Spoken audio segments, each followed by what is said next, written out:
So guys, we are somewhere by the road.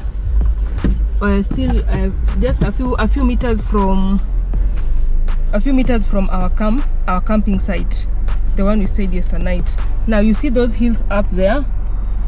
Let me show you clearly. You see those hills up there? There's the Lake Manyara is somewhere right below it. Manyara has so many things to see. So many touristic sites. Arusha, Manyara, all those regions. Look at that. I think there is where our lake is, the lake that we wanted to see. It's quite scenic.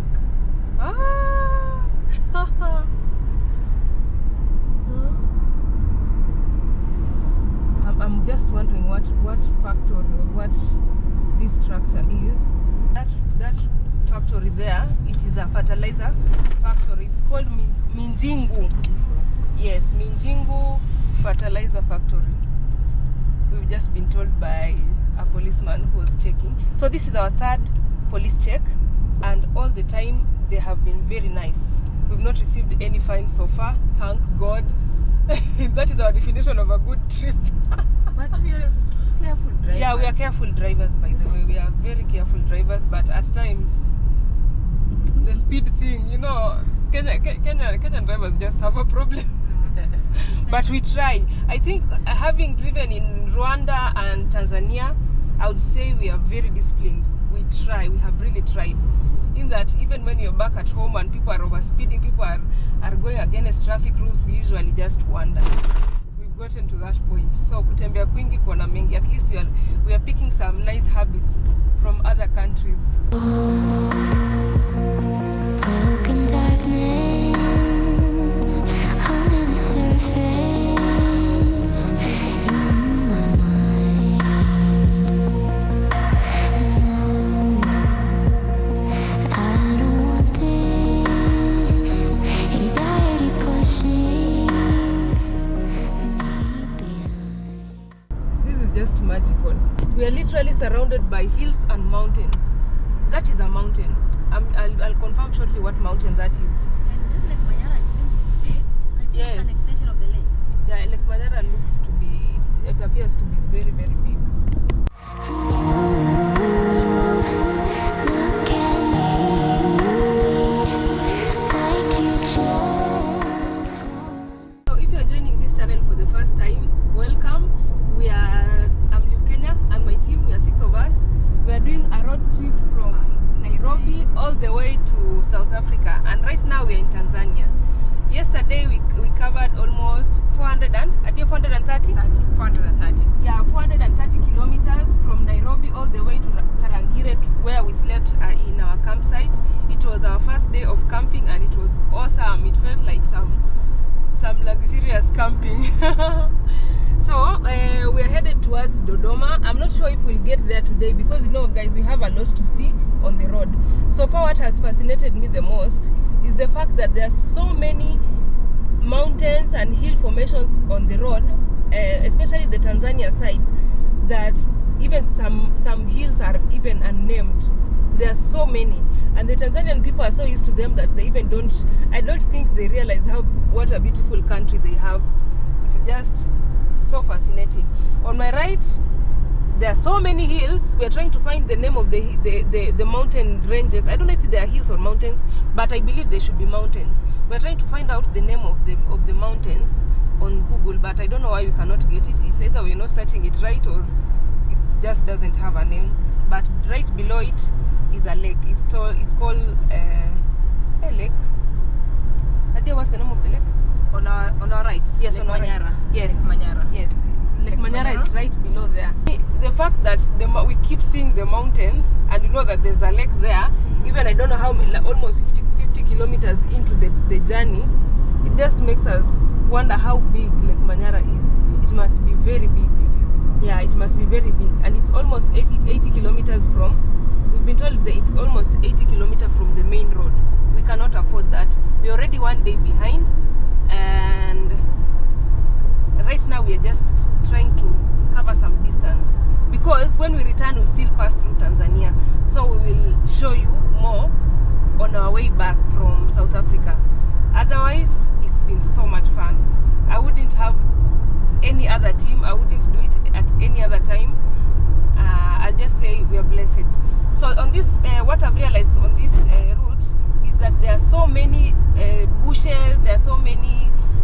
called shrubs. Yes, and also acacia trees are so many. This is a semi-arid area. Yeah, this is a semi-arid area, and I think villages are close. Every time I see this 50 km/h speed limit, I just know that there is a village nearby. So in Tanzania, please do not even drive even 1 km/h extra. If it is 50, ensure it is 50. So to be safe, we drive at 40. You see? To be safe, we drive at 40 km/h. So far, we left Nairobi with a full tank. We haven't finished the full tank yet. We are 3/4 way. Actually, we are left like actually we have only used 2/3 of the tank. We are left with like 1/3 of the tank. So I think so far our fuel consumption is fine, and our tank is 56. We checked. Our tank is almost 56 liters. So we are left with like 1/3 of that. So you can do your math depending on the consumption of your car. From that signpost, Lake Manyara, to access Lake Manyara, use this route, and it's 37 kilometers from the main road. We'll have to return to this place, definitely. Tanzania are big on churches. Look at that church. I can only picture at how that church will be by the time it's completed.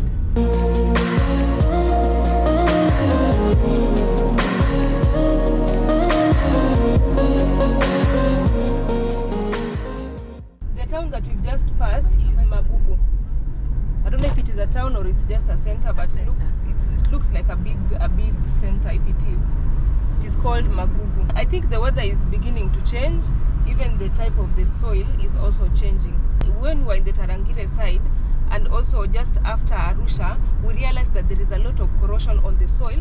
They have, I think, black cotton soil, but there's a lot of erosion, in that it's so dangerous. If a kid walks by that place, like in the plain place where there is erosion, a kid can even just get an accident and get lost in one of those gullies that have been made by the corrosion.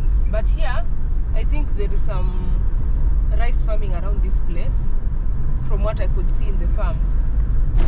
So I think we are now moving towards more green side.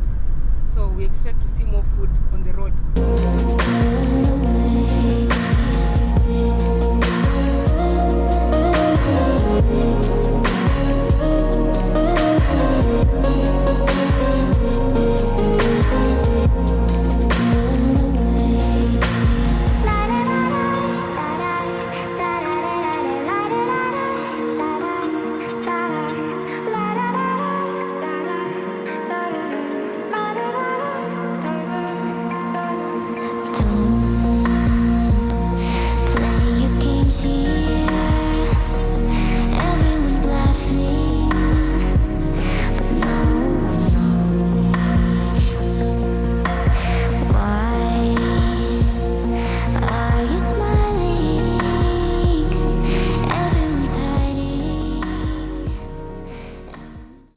Just look at that view. There's even a small hill there. And then the big mountain. That has to be a mountain. From the map, it says that's Mount Kwaraha. Kwaraha, that translates to, it's a Swahili word, translates to Pleasure. a place of pleasure. A place of pleasure. I wonder what is there. Now we are getting into Babati. It is in Babati. Yes. I need action, that's a bet. I stop. No. So we are officially in Babati, and you can see it's a very neat place. Unlike the other hills that we've been seeing just behind, which are, it looks like they have shrubs, you can see a lot of the soil. Here, in this mountain, you just see it very green. Even people are doing some farming here. This is our second time passing through here. You remember our road trip from Kigali, returning back to Arusha? We passed through this road, and there was a lake on our right. We are hoping to see the lake again. Hopefully it's not dried up, because it's sort of a dry season. It's yet to start raining. So let's just cross our fingers that we can access the lake and it has water and some more activities. We got there, last time we got there very early in the morning, around 6. Let's hope that we'll get to see people there this time. So this is one of the towns. It's actually a town. It's not a center, it's actually a town. I thank God they have tuk-tuks. Tuk-tuks is the cheapest way to move around towns. Huh?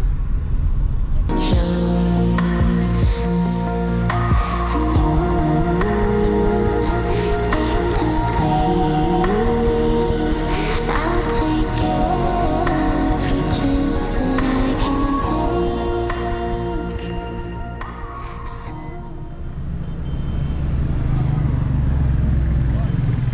We are getting some Tanzanian shillings. We've been transacting using Impreza, but we've realized that there are some places where you cannot use mobile money or the cards. So we are hoping to get some hard cash. While we have there's another view of that mountain down there, the Raha mountain. It's called Raha, Kwenye Raha or something. So we are hoping also to see that one. I don't know what to do. Look at that view. So guys, we are just from getting some vegetables, some tomatoes and onions, and we've realized that vegetables are not any cheaper in Tanzania. Maybe it's because they had our accents, our Kenyan accents, that is why it was a bit expensive, but they're not any cheaper in this side. This is Babati. So in Babati they are not any cheaper unless someone was taking advantage of us. We'll find out as we continue with our journey. I'm next to a bank and I'm feeling rich. This is a lot of money. We hope that it will sustain us for the day, or we can even get some extra crossing over to tomorrow. So this is the money. This is the Tanzanian money. There's an elephant in the 10,000 shillings. It's very similar to the Kenyan 1,000 shillings. It's only that the Kenyan 1,000 shillings is brown. And then we have our flag here. We hope to fly it very soon. Patrick and Jen are over there. They're trying to get some shikaki, chicken shikaki and some chips, some snacks. After surveying the food, what would you like? People want some beef mshikaki and chips mayai. That's chips mixed with eggs. And some What are you having? I'm having chips mayai. Okay. That's eggs with chips. I'm exploring. I'm gonna test how. Find out how it we tastes. will test yours. Bring us just one chips. I'll share with Adia. All right. Okay.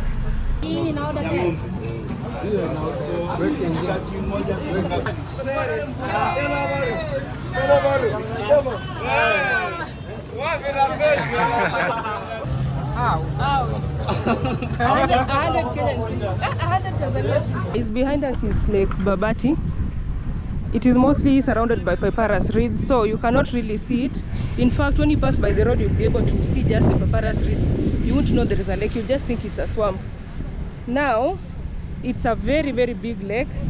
We wanted to fly the drone, but those guys say that it is prohibited, but I really doubt, because they just wanted to hustle us money and we were not giving them any money. But anyways, Lake Babati is right in the outskirts of the Lake of Babati town. So this hill right ahead of us is full of acacia trees which have dried up, but you can see the diversity of the color on that side. I thought we experienced fall in the polar regions only, but it appears as if on this side we also have some fall. See, those are the colors that we see, see? Yeah. During the fall season. Actually, even the jacaranda started flowering. Yeah.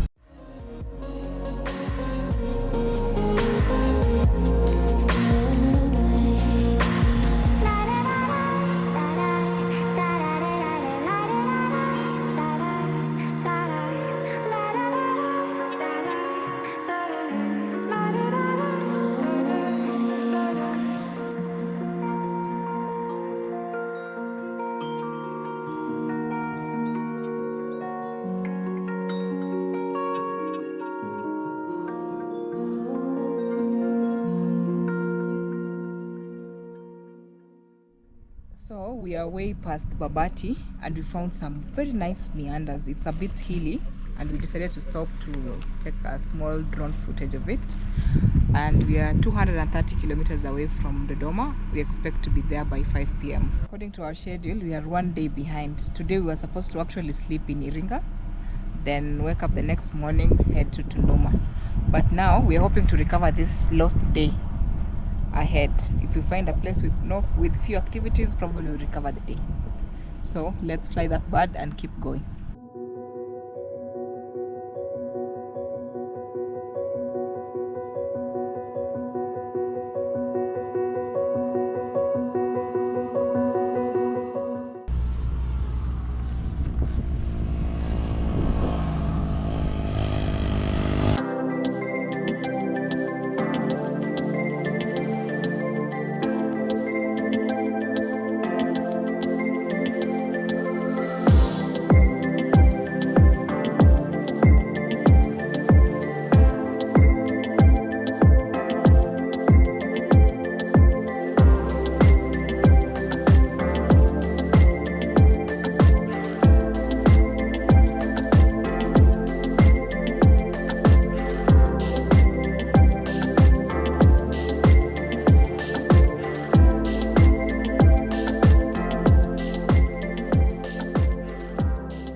We are leaving the Manyara region. We are now in Dodoma region, and I can't wait to see the city. I'm not sure if we'll be able to see the city today, or rather tour the city today, but that is in our plan. So stay tuned, and you've seen the beautiful landscape, meandering roads, the hills all over. You've seen all that footage. Oh my God, this place is so beautiful, and I'm told that that is just the tip of the iceberg. When we get to Mbeya, we'll see better terrain, and I'm so excited. I'm ready for the excitement, and I'm ready for the nice views. That is what this trip is all about. So let's continue the journey. So we are 218 kilometers to Dodoma. Our expected time of arrival has just, how do you say kuongezeka, has just moved to 5:30. Initially was supposed to get there at 5, but when we stopped to fly the drone, it took some time to calibrate it, so we took 30 minutes there.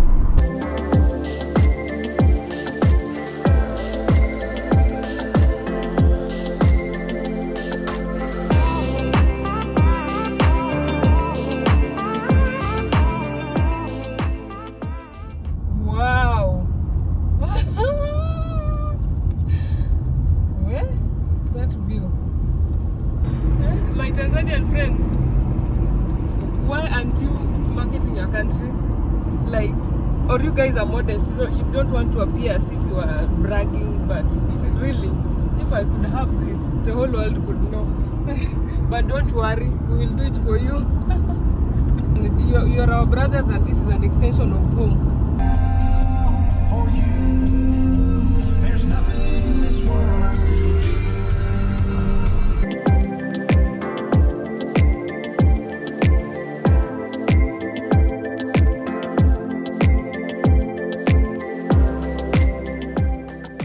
This is the Dodoma region. We've not yet gotten to the city, but there are so many baobab trees. I can literally see them on the road, like this one. There are many. There's a couple up there, meaning that this place is usually mostly a bit dry as compared to what? Yeah, it's just dry. Yeah, they also have mangoes. By dry, I mean no rainfall.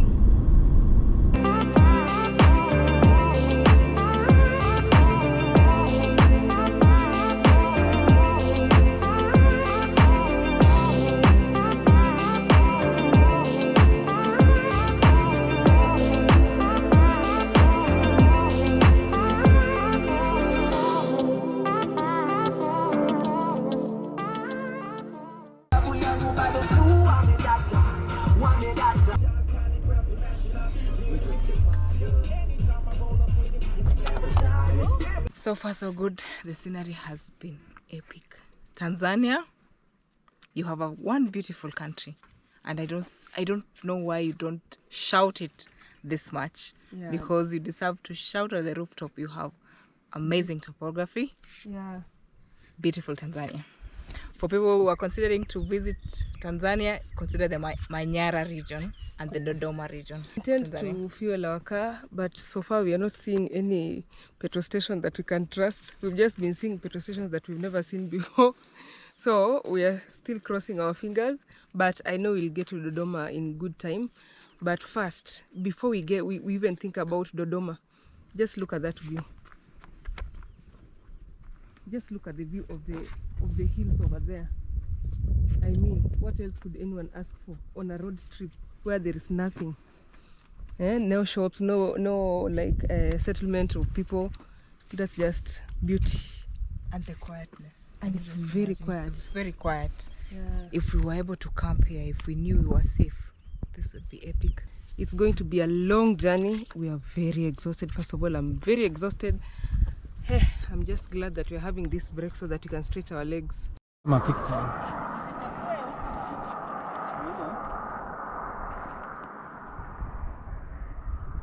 Photography session ongoing.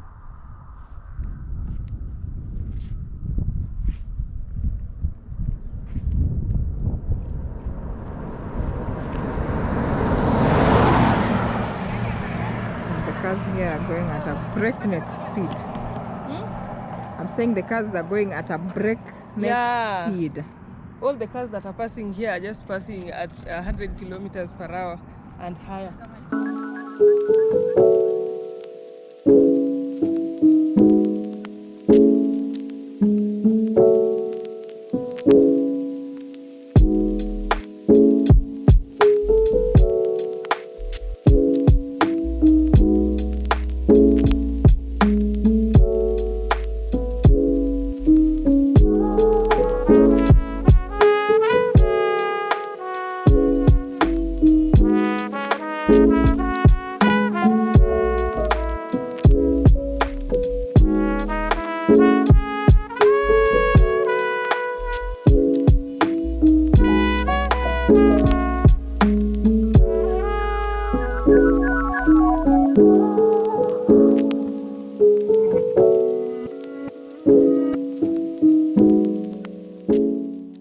So guys, it's getting a bit late. The accommodations that we are counting on are not available, but we are still driving. We've had the most beautiful sunset ever.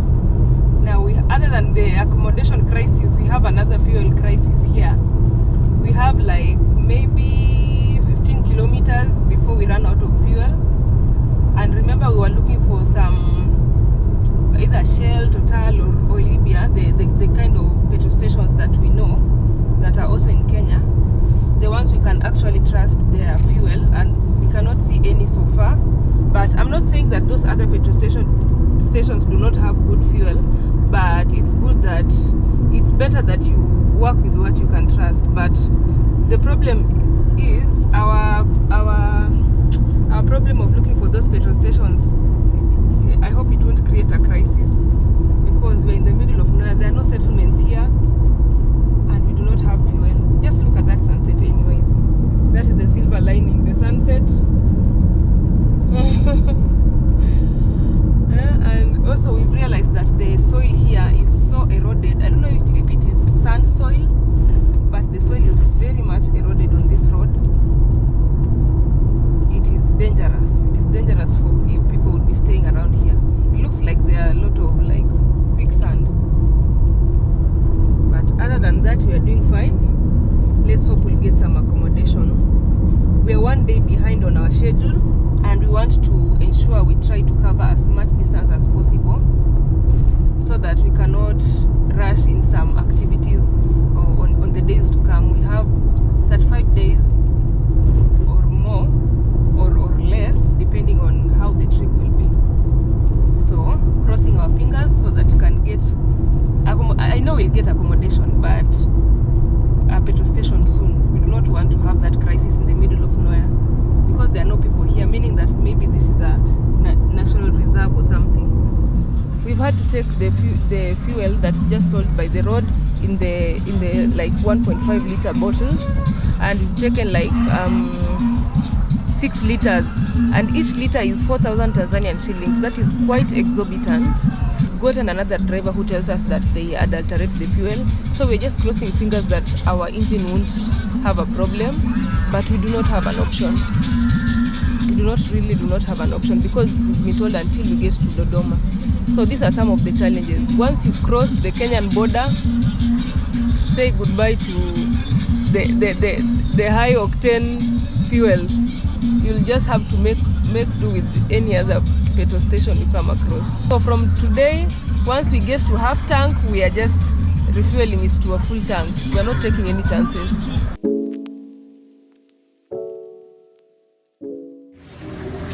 We are going to the Kibandaski to get some food. We've gotten some accommodation in a hotel, and we wanted some fresh food which is affordable, and some food that is some good amount of food because we've literally snacked for lunch. So they have given us a guide there so that he can take us to a nice local restaurant. Is it local restaurant? What is Kibandaski? A stall, a food store. Taking chapati.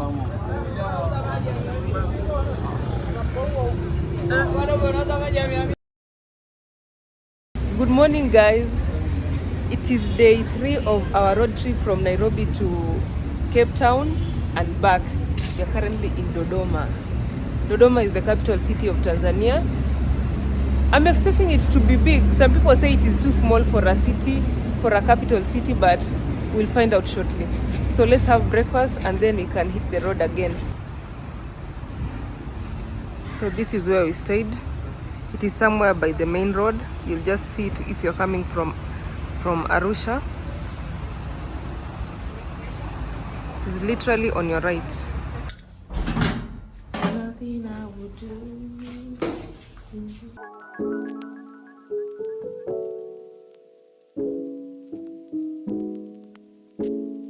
We believe that this is the airport. Dodoma International Airport. Yes, please. Now welcome to Dodoma. It's around 8:30 here. Let's see how active the town is.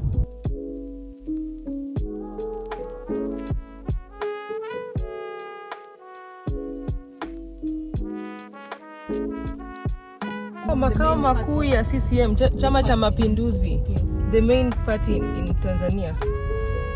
So far I can tell that Dodoma is very clean.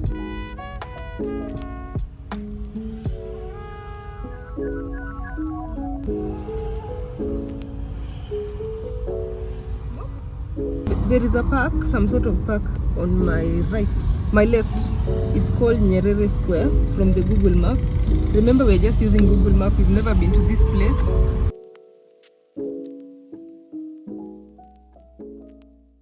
I wonder what this sign means. If you're Tanzanian, please tell me what this sign means. It is somewhere next to this beautiful church. Wow. The Tanzanian architecture is quite good. Hadia? Yeah, I agree. It is beautiful, yes. It's a very beautiful architecture. Look at that. So guys, since yesterday's experience of lack of fuel,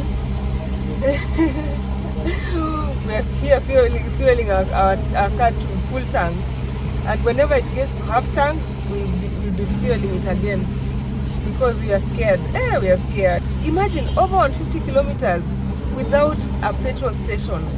Not even a weird one, even one we've never even heard of. No petrol station. We had to buy fuel, like in those. You see the water bottles? They fill in the fuel maybe for a liter or a liter and a half, and then they sell it to you. It was much expensive on the road. It enabled us to get to Dodoma because it was in the middle of nowhere. We have developed a detailed itinerary of this entire trip from Nairobi to Cape Town and back to Nairobi through 9 countries. If you'd be interested in the itinerary, kindly contact me via my email address or my social media platforms, that is Instagram, Twitter, Facebook, and X. Find all the details on the description box, and we shall get it at a small fee.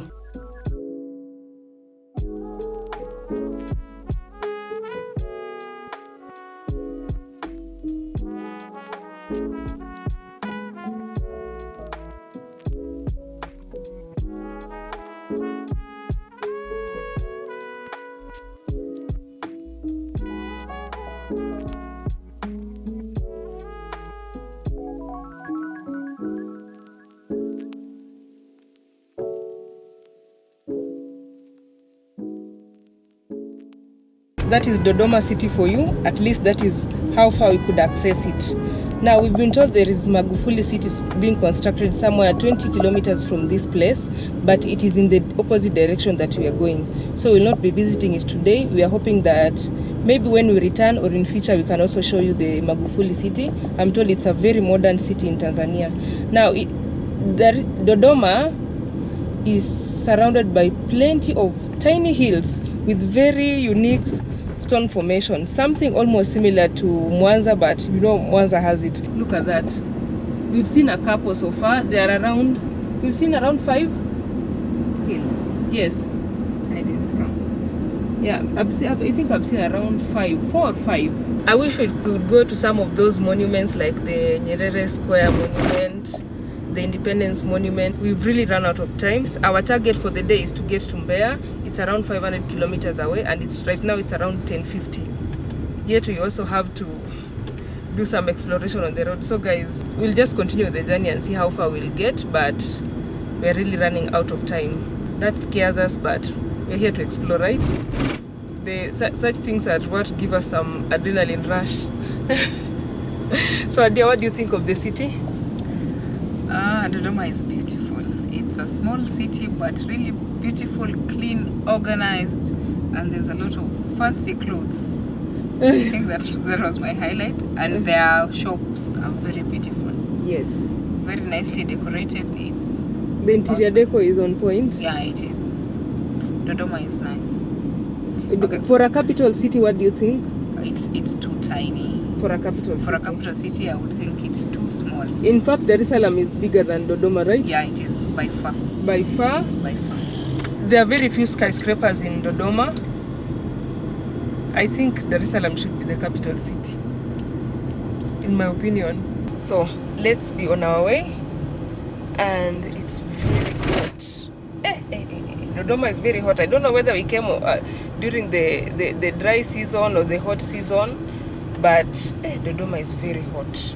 I've realized there are so many watermelons in Dodoma. I don't know where they get it from, or I don't know if they are being grown here, but they are very, very sweet. People from Dodoma, Adia has given you a name, Dodomians. The architecture is just on point. I don't know what they are constructing. It actually looks like a spaceship. Adia says that it looks like a spaceship.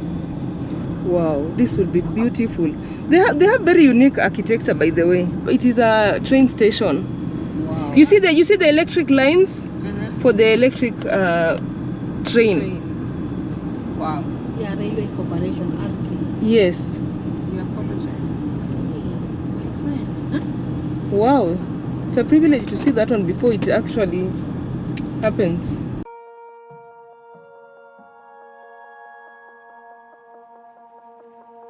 This is the first time in Tanzania where we can see that a highway, it's a dirt road. But I think it's under construction. It's under construction, but still this is the first time we're seeing this. This is where the electric train will be passing through. You can see the electric lines. It's still under construction, but I'm already excited for Tanzanians. I'll ensure I come and board their train.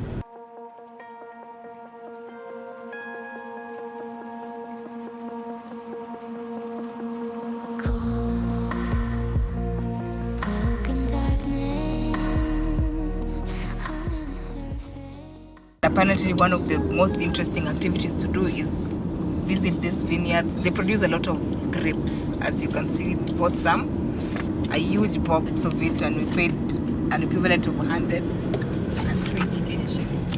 Yeah, these ones, they just sell them on the road. So we bought this whole package for 1,500 Tanzanian shillings. They're so fresh and juicy. If you come to Dodoma and you have time, visit those vineyards, taste some wine, and enjoy the grapes there. Cheers. These are grape plants.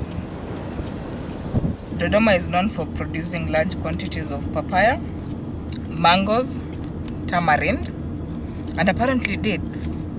And if you're a local and you're here, and you tell us if you actually produce dates.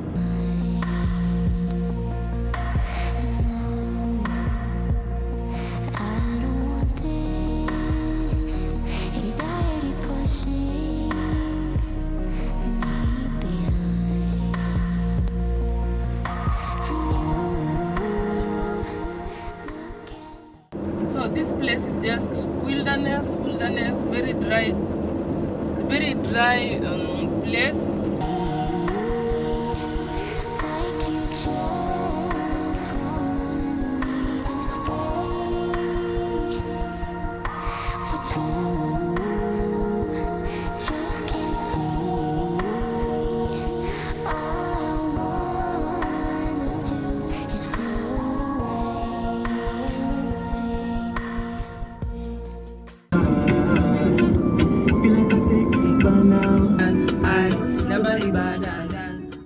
So guys, like 1 kilometer after a place called Fufu, I know you are wondering what Fufu is, but it's a name of a place here in Tanzania.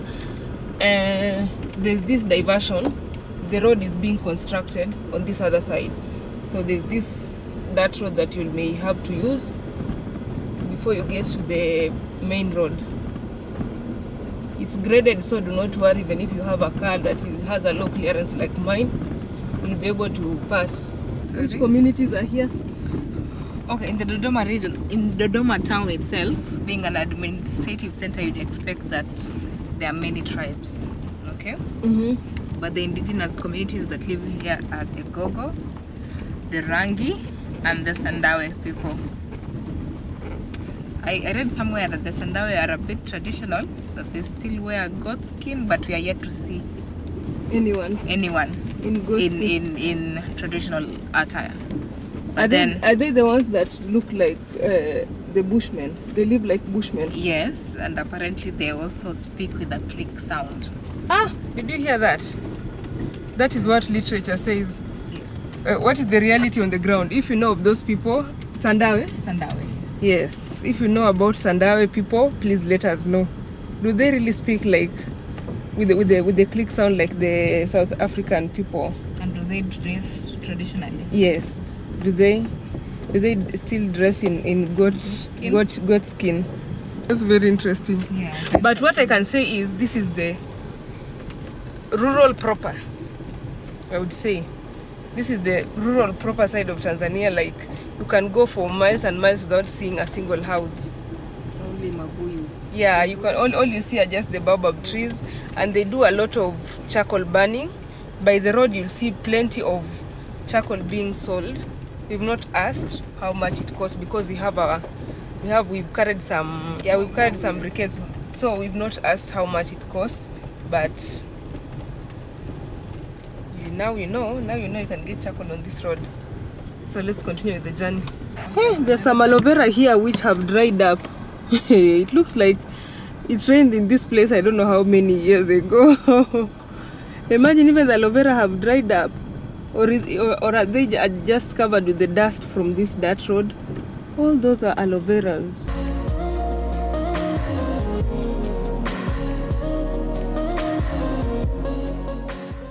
Finally, we are back to the tarmac road. It's been 3 kilometers of dirt road, but it was manageable, I would say. Seems like this road was horrible before it got patched. You realize that the tarmac road is a bit patched, especially at the center. So it's a good thing that they're maintaining their roads. Hongera Tanzania, you're doing fine. Meanwhile, it's around 34 degrees Celsius outside. it's so hot. 34 degrees Celsius outside, and it just made us realize that we do not have enough gas for air conditioning. So we might have to fill up the gas in one of these cities because Namibia is coming, and Namibia is no joke. We have to be very cool in the car. If you'll be taking this trip by road, kindly ensure you have enough air conditioning gas. I don't know what the name of the gas is, but usually I just take it to one of my mechanics and they just fill in some gas. Come back again and you will like it.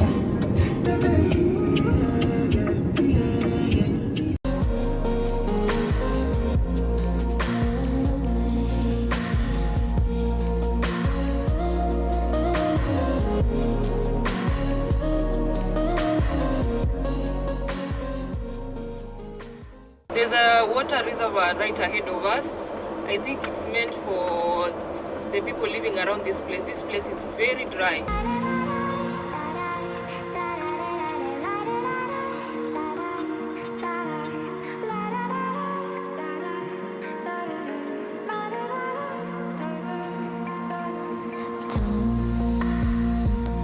Play your games here.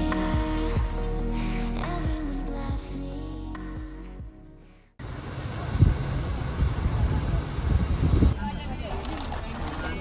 Unajua naweza chukua tu moja na nibadilishie ina ingine. So there are these small fish. I even don't know the name, but they are these ones. So you get 4 of them, 4 pieces for 1,000 Tanzanian shillings. They are very delicious, especially if they add some salt and pepper. Very delicious. They get this fish from the reservoir. We've also bought these ones. We bought these huge ones, 4 of them for the 6 of us. So it cost us, 4 of them cost us 20,000 Tanzanian shillings. I think I need more. Ngapi madam? Nafikiri ana pilipili. Pilipili is sweet. Hauna pilipili? Pilipili ngoja nichukue dada nimemwazima. Umemwazima? Ngoja nichukue. Dakika moja. Tafadhali harakisha. This is how they look. And that's how they trust people. Yeah, imagine they just trust me. They gave me this one so that they can bring. We've asked for some paper, so they have given me this whole cargo to hold as they bring the chili. They just trust me. You know, I could just take it, clock my door, and go. And yet Tanzanian people are good if they can trust you for this much. This level of trust I want this kind of trust.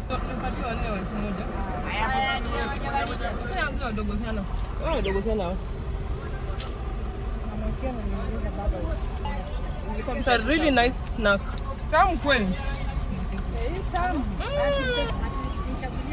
Wakubwa wakubwa. Pilipili tamu. Pilipili tamu. Kumbe ukiweka ukwaju kwa pilipili inakuwa tamu hivi. Here is my second serving. This fish is so delicious. If you pass by this place, please ensure you try it and ensure you see that view. This is so beautiful. Tera.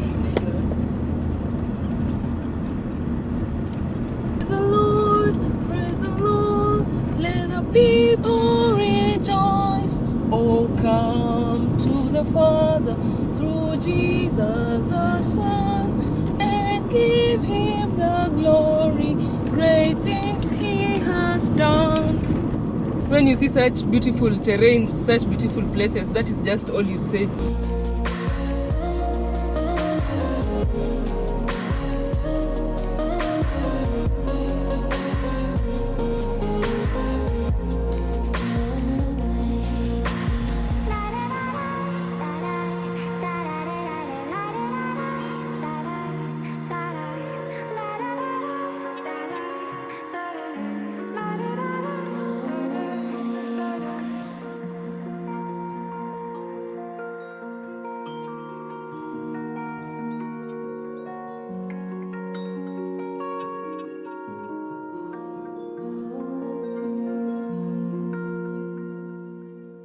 Extension of the reservoir. And the backdrop of those hills, it's just magical. Where there is the police check, I think immigration check, they have written somewhere this photo taking is prohibited in this area. Do not take the photos or the videos. When you get to the end of that bridge, a policeman will ask for your phone to see if you've taken any photos. What? Stay safe. Stay safe. That was close. I'll be your baby on a Sunday.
Wow, this is so scenic. It reminds me of Fort Portal when we were going to see Semiliki National Park. We had so many meanders like these ones. Very beautiful, very, very beautiful. And also when we were going to in West Pokot, when we were going towards Lodwar, these meanders are very smooth. They are not very steep like we have experienced before. They're just, the slope is very gentle. You won't even realize that you're climbing.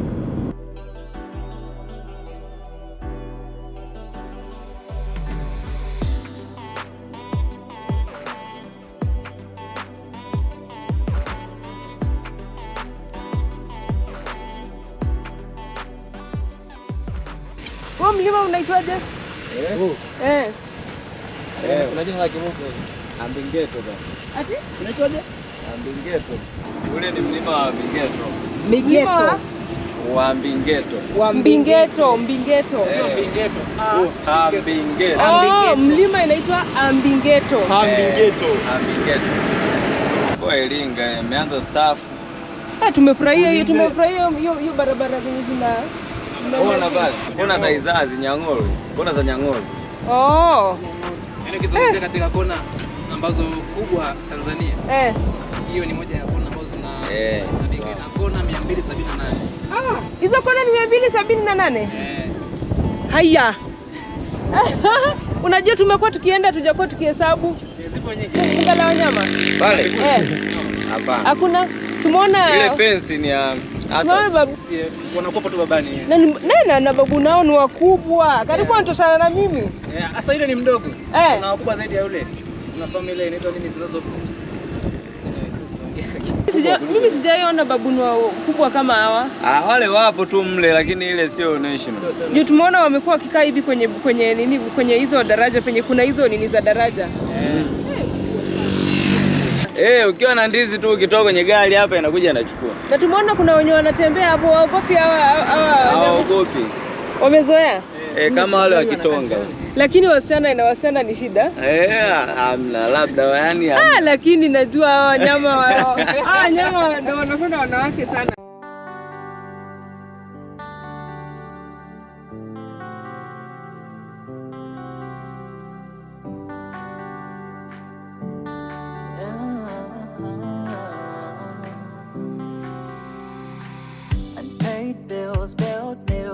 left in it, and I still have to deal with anxiety. Tell me, will we find a way out? Way out, way out. These days I've been retired. Like my heart. I believe we are approaching Iringa. There are so many houses and villages, human settlements in general. But just before you get to Iringa, there's that beautiful view that you've just seen. Look at the settlements on the hill. I think the roofing in Tanzania makes those houses seem very similar, yet I believe the interior is very different. So you see how we have Swahili houses? The design is just the same. So Throughout the country, apart from Zanzibar. If you have a culture, apart from Zanzibar, maintain. they're very, very similar. Look at that. I just love the rocks. So guys, I believe we are now in Iringa. We've been seeing a lot of trucks carrying timber on the road. Apparently it comes from Iringa. There are several trucks. We were even wondering where they are coming from. This is a big town because you can see the settlement goes all the way to the top of the hill. Kids just want to turn 18 ASAP. Hey, you know what? Growing up, so it's a shock. It's got to being a child. I pressed the bottom, we point to good old times when we were carefree and wild.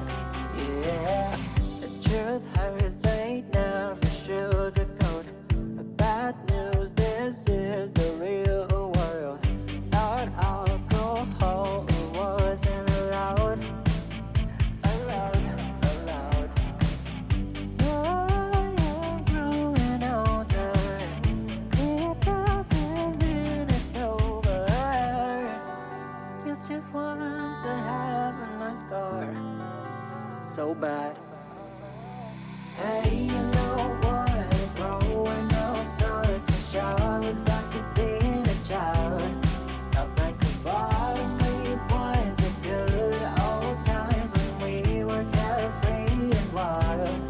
Yeah, yeah.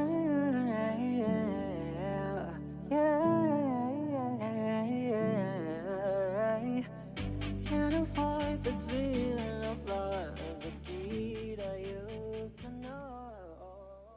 Chapati marage, chapodondo. It looks like everyone has ordered chapodondo. Chapati na marage, chapati na kuku. This is a place here, thanks to the local, the boda who brought us.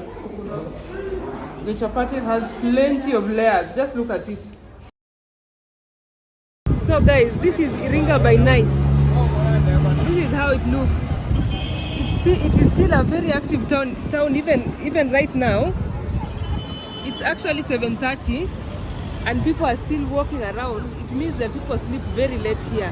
We are one day behind our schedule, so we are trying to recover that one day, and we will be doing another 2 or 3 hours.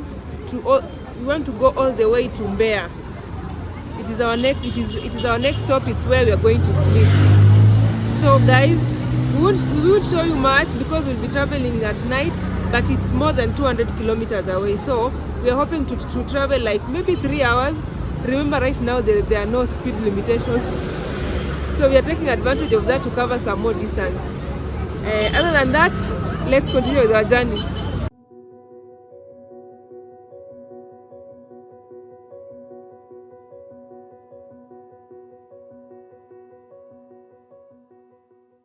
Good morning from Durban Park Hotel in Mapa. That name is difficult, but you've seen it there. It is somewhere between Iringa and Mbeya, right at the center. So we came all the way to this place because we were hoping to cover some more distance in the evening. You know, in the evening there's usually a few police checks. We got here at around 11, so it was a bit early. We got an accommodation here, very simple place, just a bed, hot water, and here we are. We are hoping today we'll cross the Tunduma border. We've been told that it is the most hectic border to cross, and usually someone was telling us that they are praying that we'll have a minimum of 4 hours process at the border. Imagine 4 hours, and that one is someone who's wishing you good luck. So crossing our fingers. Other than that, we're expecting to get some really, really nice views somewhere as we approach Mbeya. Yes, as we approach Mbeya, we're going to have some really nice views, the Rift Valley view.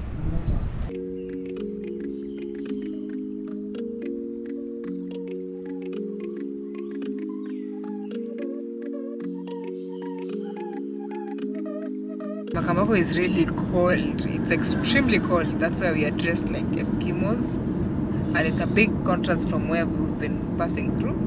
Remember after Dodoma, we came through a vast, arid, very hot area. And now we are here, it's really cold. I don't know if it's just the weather for today or it's always like this, but it's relatively cold.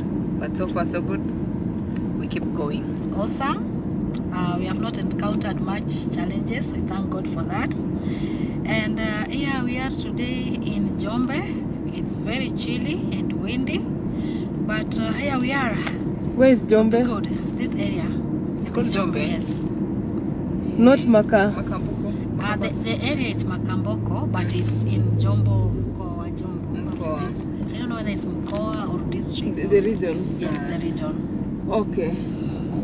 So the whole morning I've been hearing a lot of train hooting. And we're not seeing them. Yeah, and we thought maybe because there were so many trucks here at night, but there's so many truck drivers park around this place and they get accommodation. So there are plenty of bed and breakfast around. So do not be worried, and at a very fair price. There's a railway passing through here. Yeah, it's just passing through there all the way. It could be the railway that usually travels all the way from South Africa to Tanzania. Yeah. I think it passes through here. There's a huge train. At times it's a luxurious train, at times it's just the normal train, but it carries passengers to and from. I'll confirm that name for you guys. So far it's quite cold. You see? Continue. That is how the name looks. Makambako. Yes. Let's continue with our journey. You can see it's a bit cloudy. Look at that mosque. The minaret is separated from the mosque. They make their houses using bricks and some mud. Where is the cement? Tanzania, where is the cement? They want it to look aesthetic and at the same time temporary. I'm assuming most of them are nomads, so you'd want that when you want to move, you can easily demolish your house and go. There's no permanent Structures. Yes.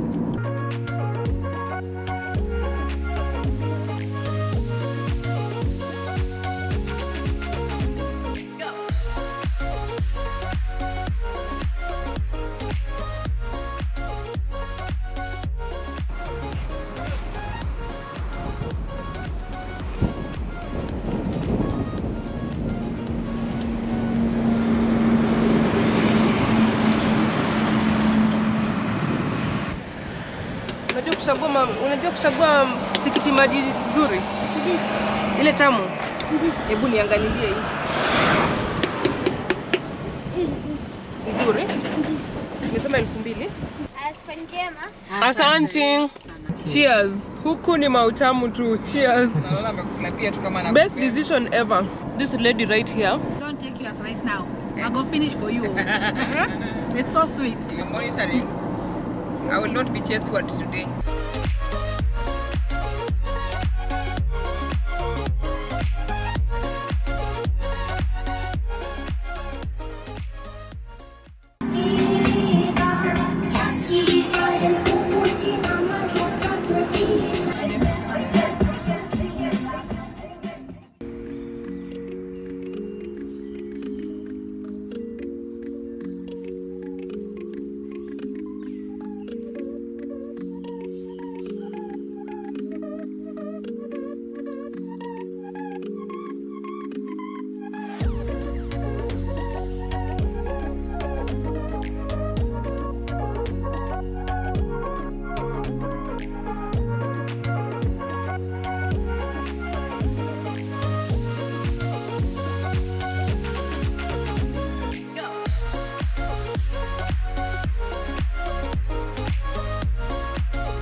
So guys, 3 kilometers back, we could not record because we were the police, but something happened. For the first time, we violated a traffic. There were so many trucks which were going at, I don't know, 2 kilometers per hour on the road surely. And we had waited for too long. Now we decided to overtake. Just after overtaking, we got a police stop. The police was telling us, do you know that you violated the traffic rule? And we were like, yes, we know we have, but those trucks were too slow. He told us that that is no excuse. And then there was another female police who came and asked us, you guys are from Kenya, right? And then we were like, yes. You know, I studied in Kenya, and Kenyan people are really good people. And for that reason, we're going to let you guys go. Imagine, and that is just how we escaped that fine. Apparently, we are good people. Continue being good people. It will pay off someday. We are reaping from what you've been doing. We've covered 1,268 kilometers. From Nairobi. 1,268. 268. The entire trip we estimated was around 12,000. So we're somewhere like a 10th way.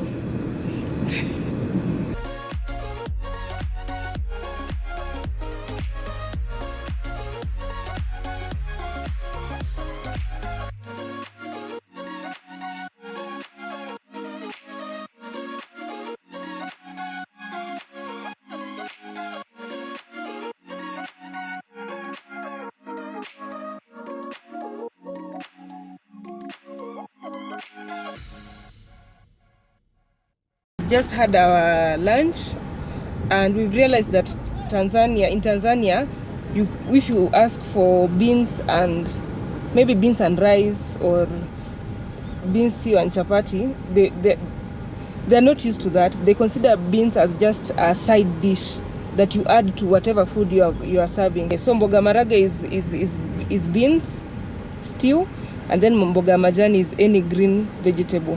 One thing about Mbeya is that traffic rules. Very few people follow the traffic rules, as opposed to many other cities that we've been to. Mbeya is just the worst, especially the tuk-tuk, the people who carry the carts.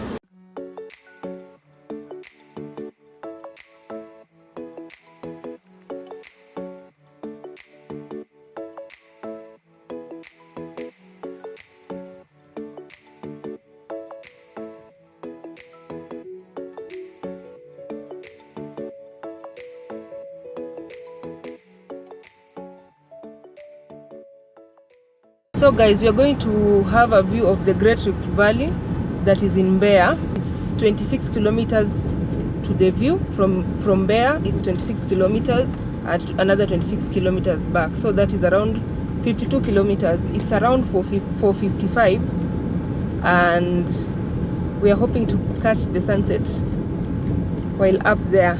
And then we'll return and go towards the border. Today we are sleeping at the border. Now guys, we've managed to park somewhere so that we can have the view of Mbeya. Mbeya! So we don't know where we are. You don't know where you are? But finally we are looking at the Great Rift Valley. All the way from the hilltops of Mbeya. We're not yet there. Where are we? We're somewhere by the road. We are heading towards the Rift Valley, the view of the Rift Valley. But right now, the entire city, and yeah, the settlements, and you can see all the houses look the same.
Just look at this.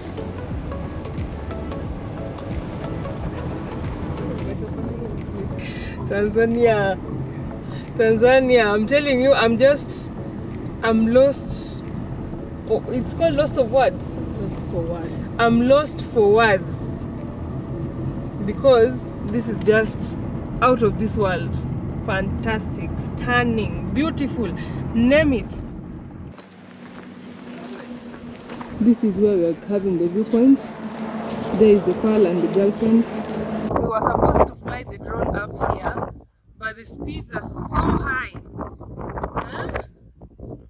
I don't think it's really safe to fly the drone, but this is just the look at that sunset.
Decided to camp here at the viewpoint so that we can have the best sunrise in the world. Let's hope that it won't rain. That is the vehicle. It's going to be warm, that I know. I'm telling you guys, it's so cold. That is why I'm coming to hide in the car. In fact, we're going to be the first group to ever camp here at the viewpoint. So guys, it's possible. You can come and camp. We were told that they intend to make the facilities better. So by the time you get here, the facilities will be better.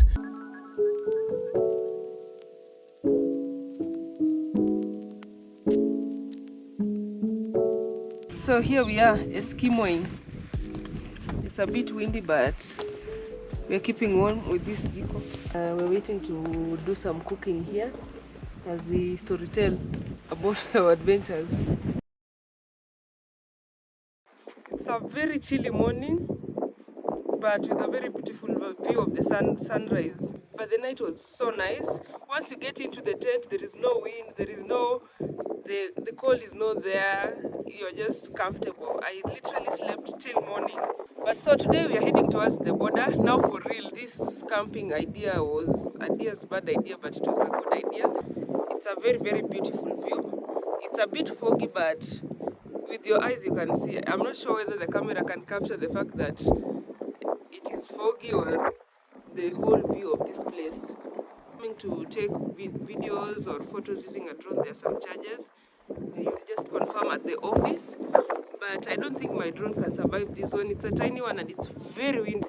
Let us prepare and leave right now.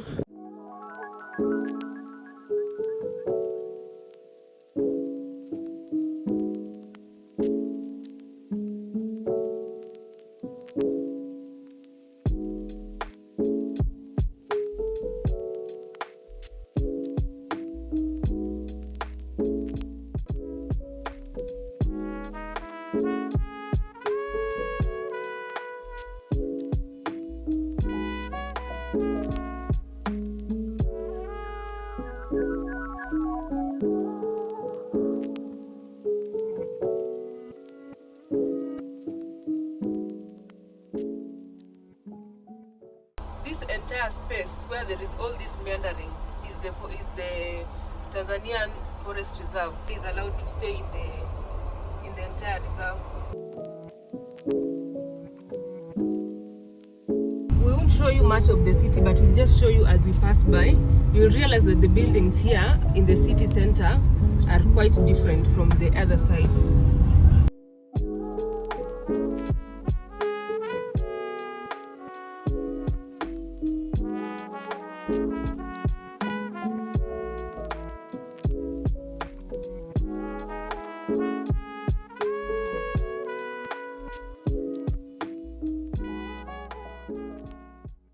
So we are having our typical Tanzanian breakfast. some soup with some fresh chapati. This is oxtail soup. Now this is the trick. You put one piece of this and add some lemon.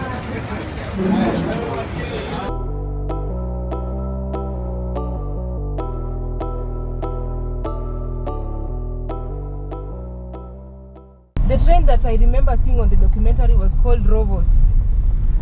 There's one that you pay almost 1 million Kenyan shillings to have a luxurious travel from Cape Town to Dar es Salaam. And there is another one for common mwananchi that goes the common man that uses this route like two times a week. So that is also an option for traveling from Tanzania all the way to South Africa. So this is the train, the railway.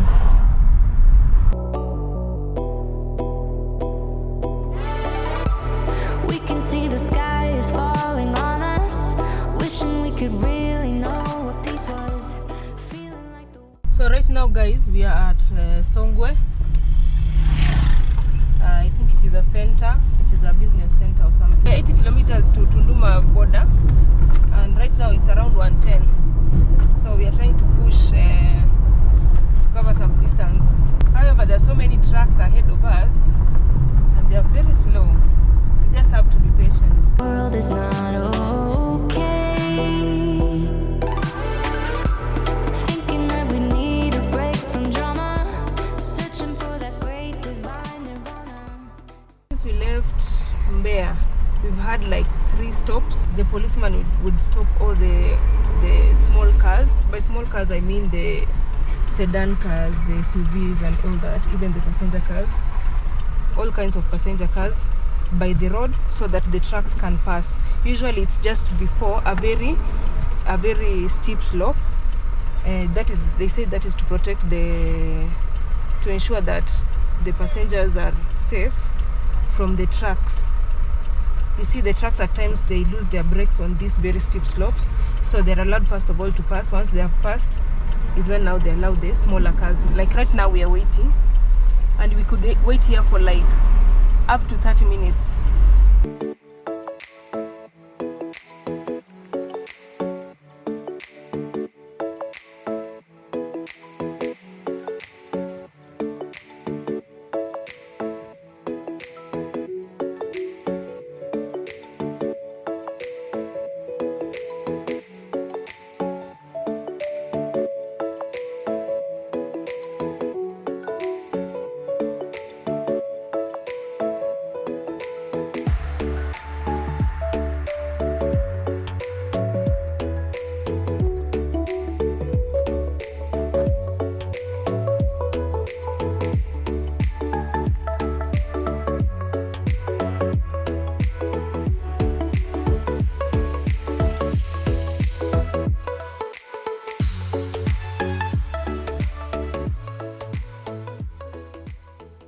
I believe we are now approaching Tunduma because I can see a very long queue of trucks.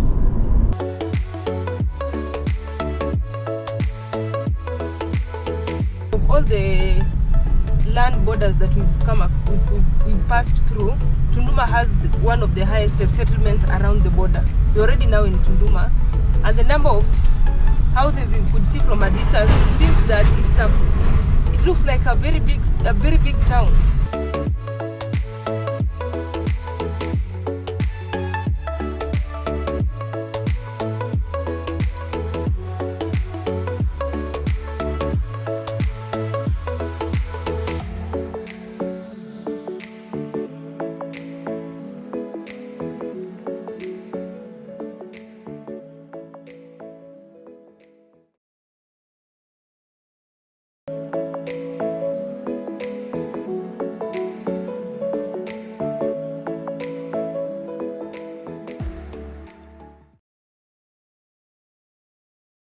Good morning. It's day 6 of our road trip, and we are currently in Isoka in Zambia. We crossed over the border yesterday. It took us around, I would say, 5 hours to do the clearing. So this is where we stayed for our first night in Zambia.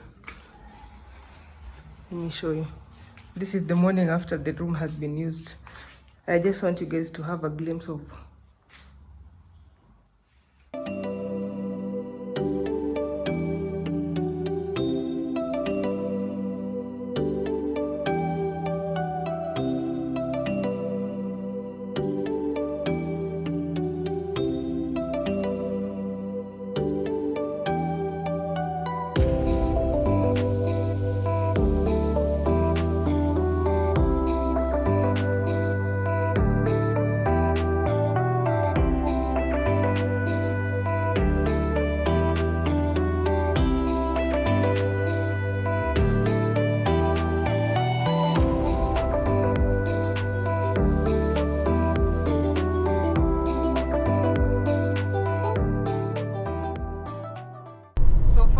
the roads, smooth like a carpet. My only problem with the roads is that there's no signage. You can see there's no continuous line or even a broken line on the road, so you're never so sure when to overtake and when not to. But otherwise the roads are smooth. But I want to believe that the roads are still very new, so after some time there'll be better signage. Otherwise it's just nothingness. It's just the bushes. There's no one, there's no settlement, nothing other than a few ladies selling some charcoal and tomatoes.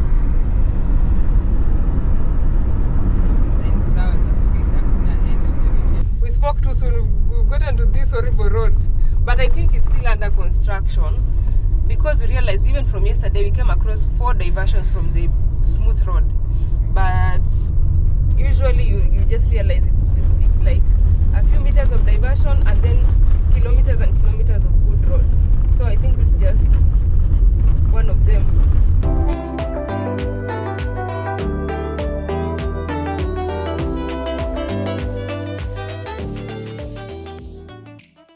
One thing I've realized about the number plates in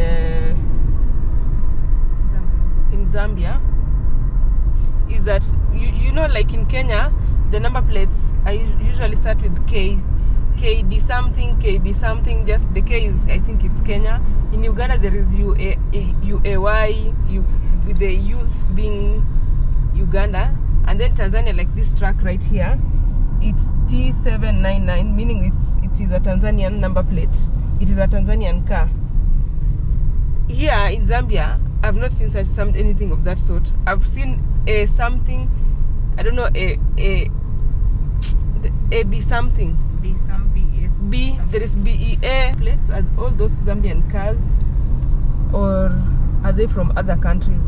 Because I was expecting that I would see their cars starting with Z.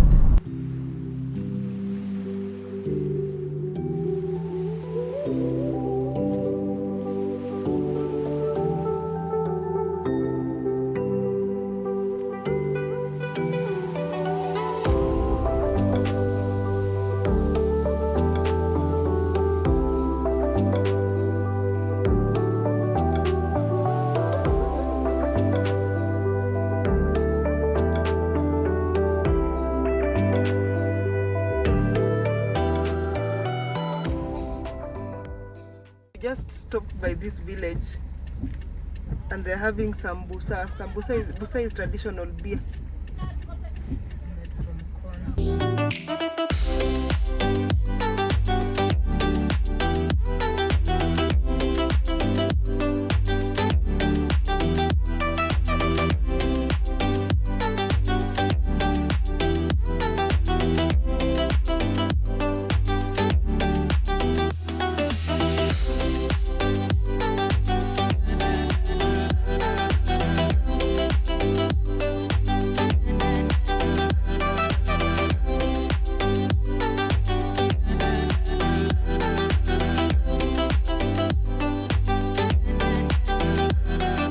So guys, we are in Chinsali, and at least we've seen some Total here. We want to fuel our car, but we've realized that most Total petrol stations do not take the Visa card. They take only the Total card.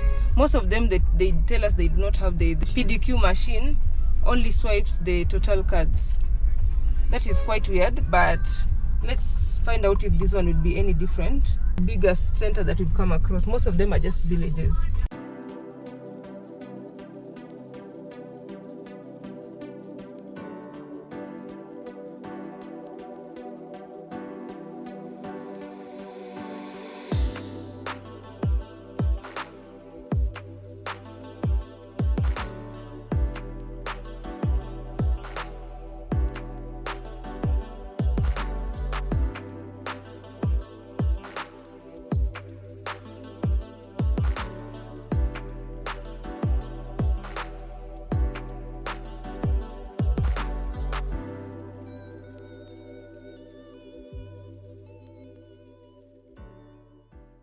we've noticed that after every maybe 40 kilometers, you come across such centers where the truck drivers stop and have a meal or something. They're like a place to have a bathroom break or have some food. Something else we've noticed is that most of these trucks on the road are from Tanzania. They're not even from Zambia. Now we've just been wondering, is it that people in Zambia do not do business, or they do not have trucks, or most brokers of their products are Tanzanians? That is what we've been wondering. But we've come to realize that maybe people, from what we could see on the road, maybe when you get to the cities we'll say otherwise, but as at now there's a lot of poverty in this area, in this stretch. So it would make sense if they cannot afford to have the trucks. Probably they are farmers, they have the produce, but they do not have trucks. So the Tanzanian trucks are the ones that can carry the produce from this side, either to their neighboring countries, either to Tanzania or to Botswana or Zimbabwe. So that is what we have concluded, but we are open to any other explanation, and as we go, maybe we'll get a better explanation from a local. We've seen some people selling some plums, tomatoes. There has to be some farms in there. So that is our assumption, or rather that is our observation. So if you know anything other than that about this area, please let us know. We're just driving. We'll stop maybe at Mpika. We're around 121 kilometers away, but the roads, I would say the roads are fairly good. We really expected horrible roads from the reviews we got, but the roads are fairly good. You'll come across a pothole or two here and there, maybe a diversion from the main road because of the road construction, but other than that, the roads are good. I cannot compare it to other countries that have horrible roads. These roads are okay. They are manageable. So do not be afraid if you have a small car like mine, you will hack it.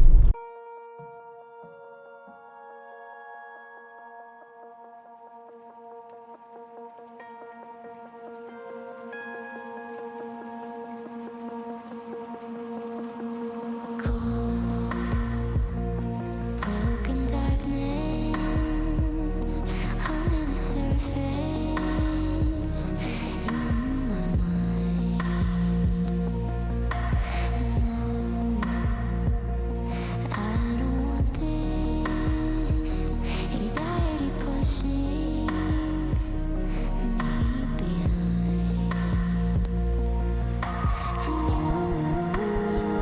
And you look at me like you just want me to stay, but you just can't see. All I wanna do is float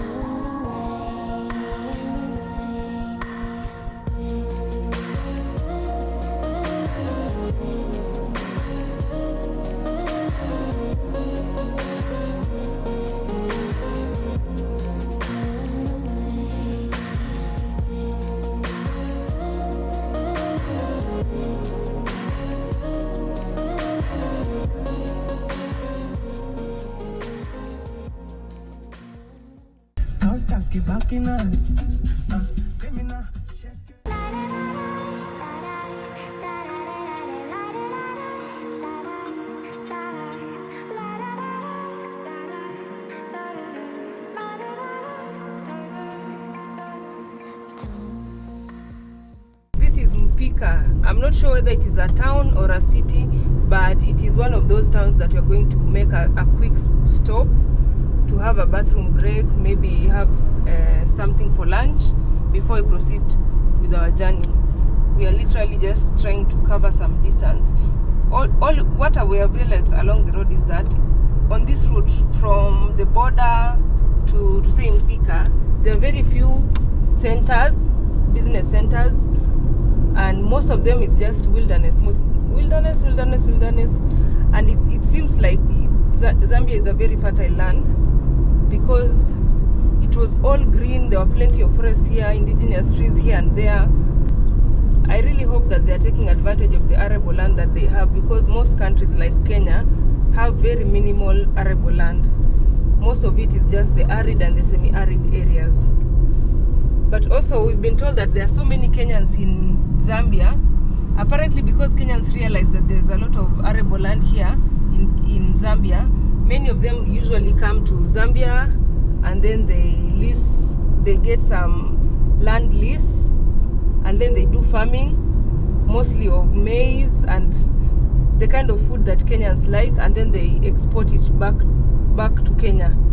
So every time you are told that we import maize from Tanzania, I'm told most of the time it comes from Zambia, not necessarily Tanzania, and it is usually farmed by Kenyans. How awesome is that? Kenyans are smart. Kenyans are smart, eh? They are Talibans. They never let go of an opportunity to make a buck. What would you do? There's so much arable land here. There is. And someone is offering it to you. I would take it.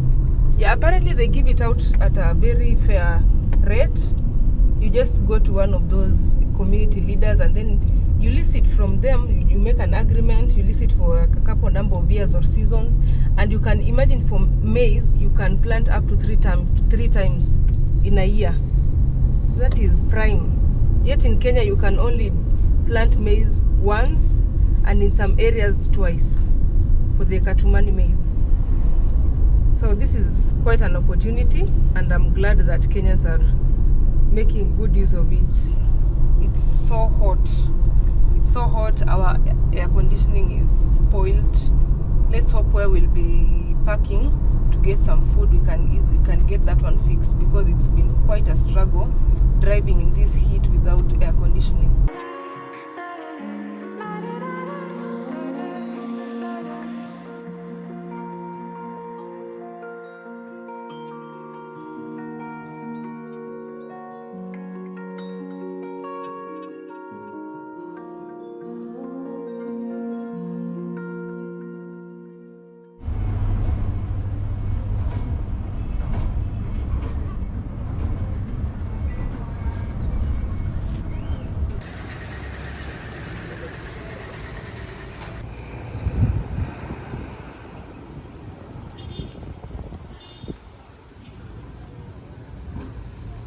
So we are at Mpika having our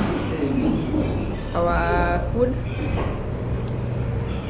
This is chicken and Pumpkin skin, pumpkin leaves. Pumpkin leaves. With ugali.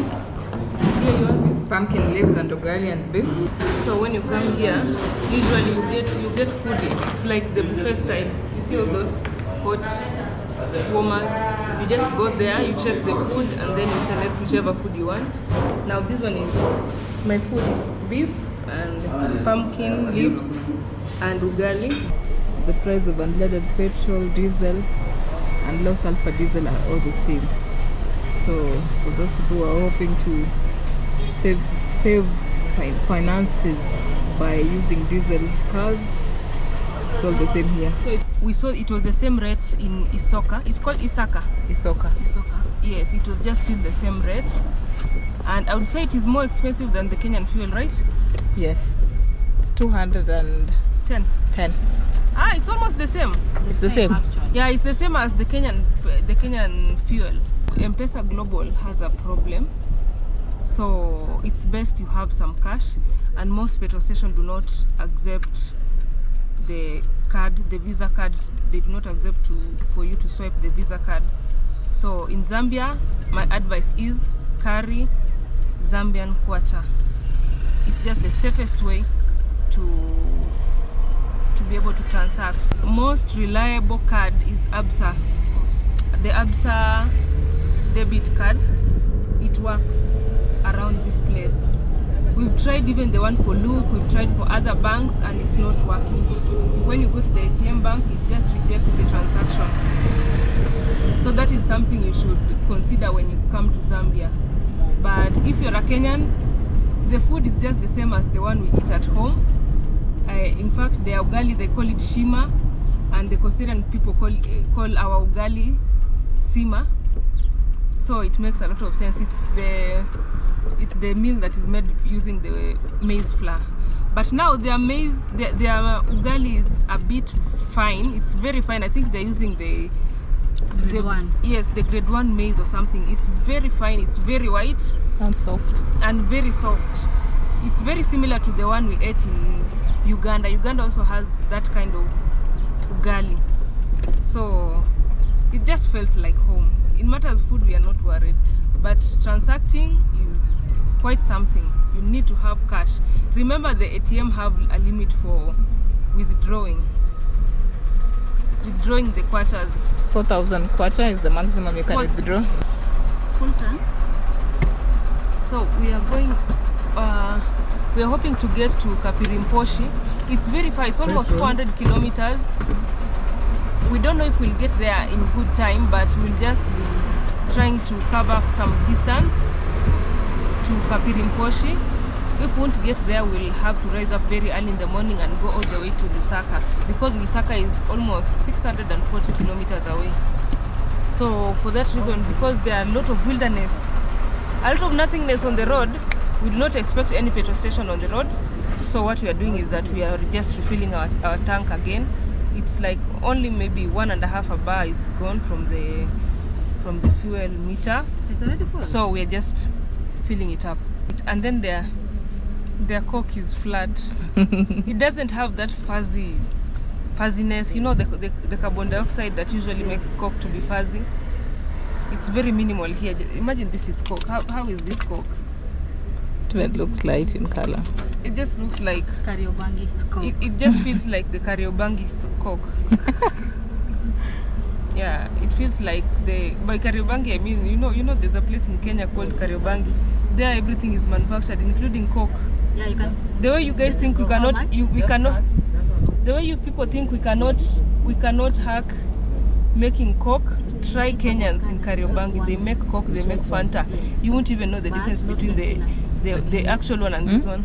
While we were at the border, we were told that once we paid the toll fee of $20 at the border, we don't have to pay at those other toll stations. First toll station was Shilonga toll station. The cashier is the one who told us that we need to pay the extra 20 kwacha. Says that every time there is a miscommunication between the border and the toll stations. That is why we were misadvised. I don't know how true that is, but all I know is that I want to pass through and go. So we'll just have to pay. When you're in Rome, just do what Romans do. So it's 20 kwacha for the small cars. I think it was 50 kwacha for the lorries and 84 for the heavy trucks. Sorry. We will confirm. Yeah, we'll confirm in our next toll station. Right now we are hoping to get to Kapirimposhi. We know it is a dream, but we are chasing the dream. So that we'll see where we'll get. So look at how dark this is. And this is 6:30 p.m. Oops, I must admit I spoke too soon. This turned out to be one of the worst roads I've ever used, after the one that we used when we were in Uganda on our road from Masaka to Mtukula border.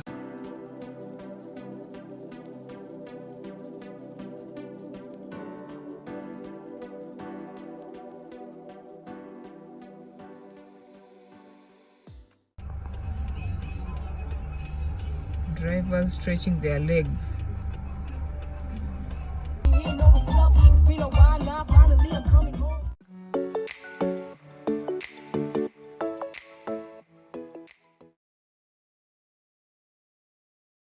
Good morning guys. We are at Kapirimposhi, and this was our destination that we were supposed to reach yesterday at night, but we've gotten here this morning. Just imagine, it's around 5:49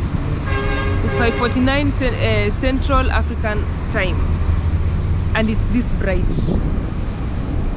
This is unusual. Let's have breakfast first. We are somewhere at Total petrol station. We wanted to take a break as we have our breakfast, get our cars, and then I'll let you guys know what happened on the road. So stay tuned. We're having breakfast. What are you having? I'm having the cupcake and hot coffee. I need to wake up. Our destination for the day is Lusaka. So we are just, once we're done with breakfast, we go fuel our car. We're just topping up fuel and then we go all the way to Lusaka. Just going to fuel and then we'll continue with our journey.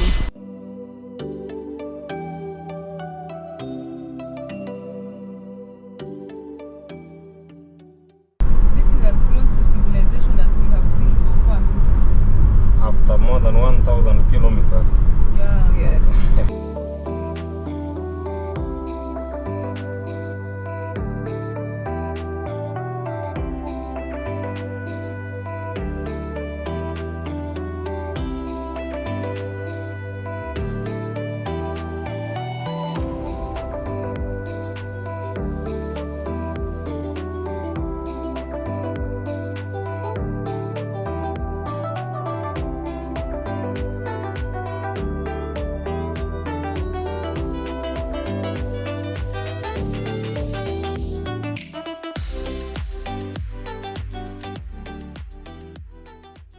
Of watermelon, what do you call this, butternut, tomatoes, onions. Looks like this area is quite productive.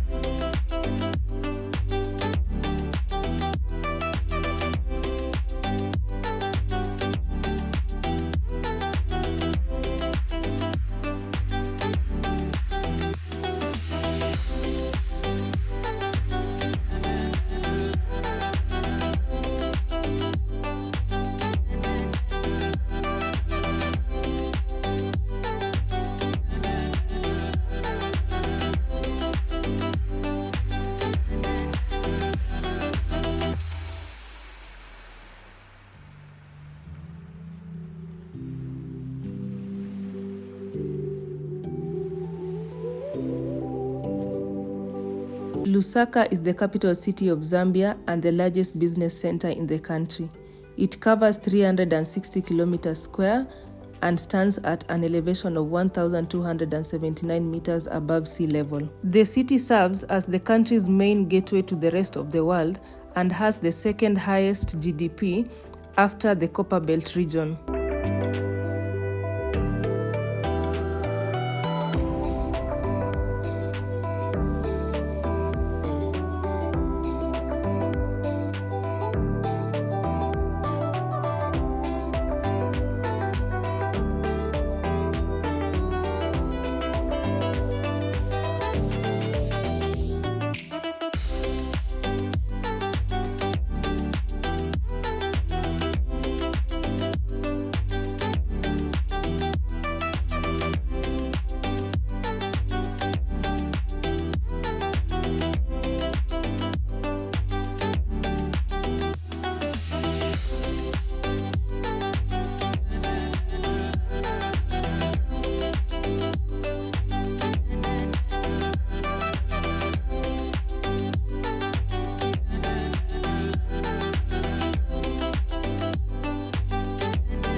We are somewhere in Debonair's Pizza, having our pizza. People are so exhausted. This was our first stop since we left Kapirimposh.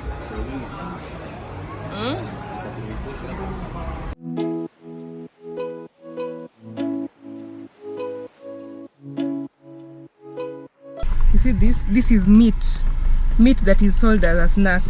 As it is right like this, it's ready for consumption.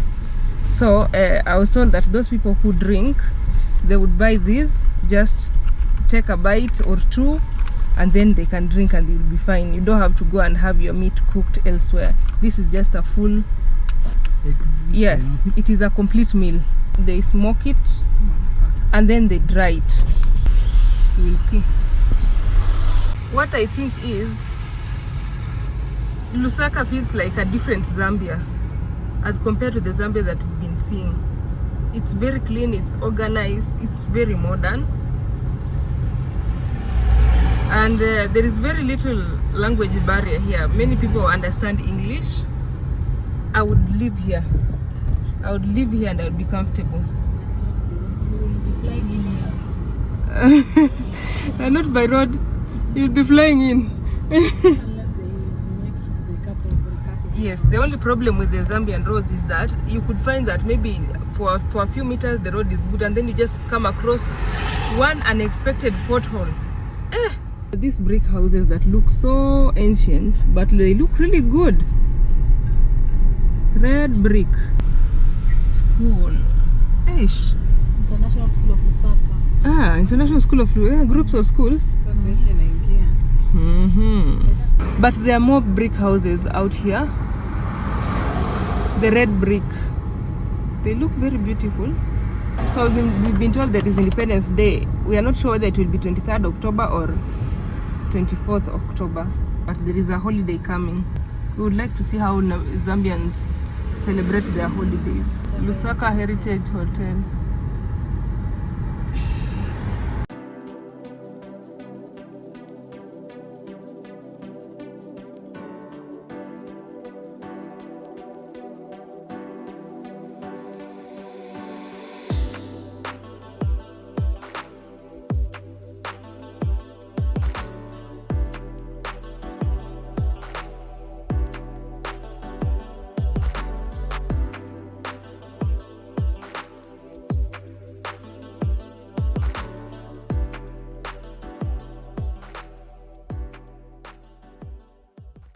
So guys, we're still exploring Lusaka, but we are right now on our way to our accommodation.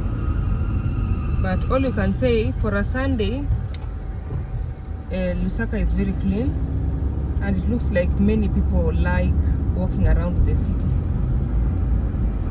We've seen so many people on a Sunday in the city, and it's just amazing. And they have so many business parks and malls. Very decent ones. Wow, what could this be? I'm not sure what this building is, but I know it's a beautiful one.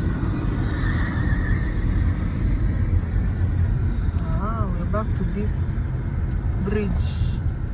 Then there goes the graffiti. Haile Selassie Avenue. It looks like in every city there is a Haile Selassie Avenue or street. Must be he was a hero, an African hero.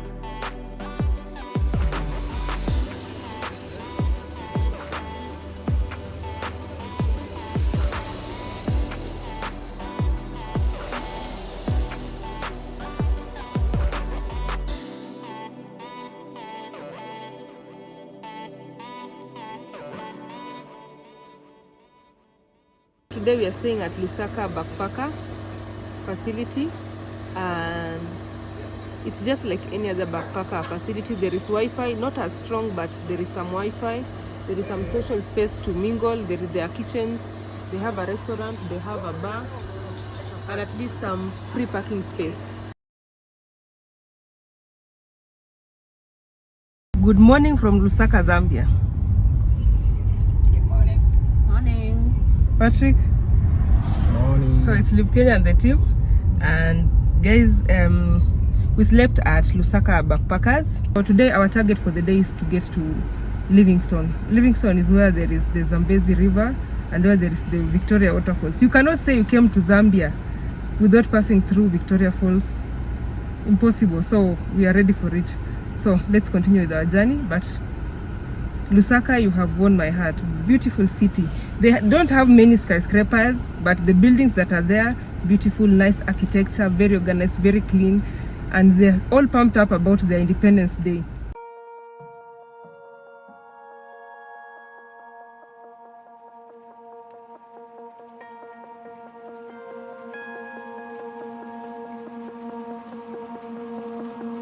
Cold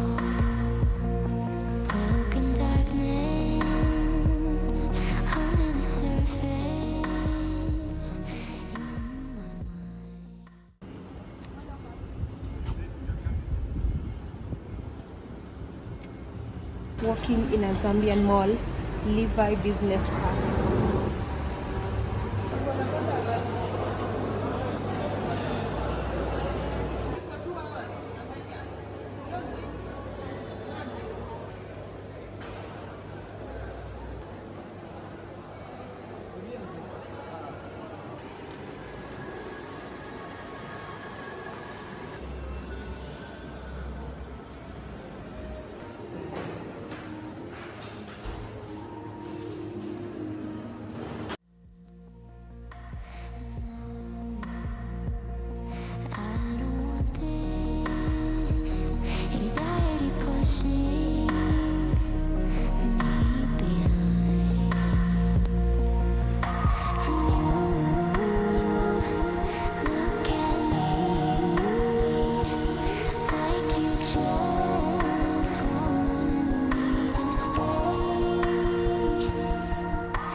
That is Indo-Zambia Bank.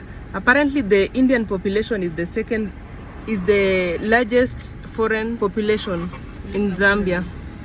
Indians make up the largest. Indian make up the largest population of foreigners in Zambia. How about the Chinese people? The Chinese people are also very many here.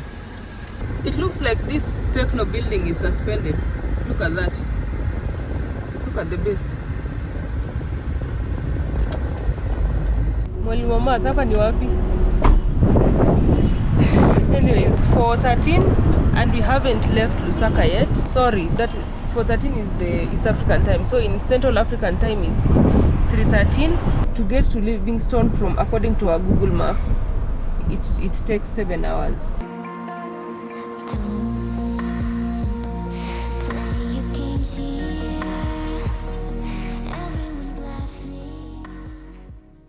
We bought these apples. They're the biggest apples I've ever seen.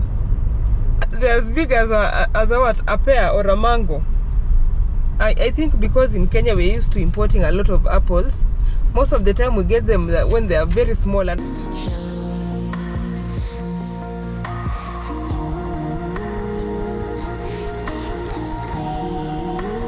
So guys, this is Kafue. It is one of the centers that are just on the outskirts of Lusaka, Zambia.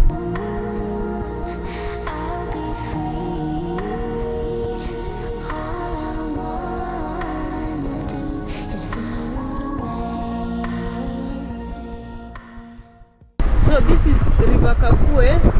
It has a very beautiful dam that we cannot see from here, but it was one of the places we were supposed to visit.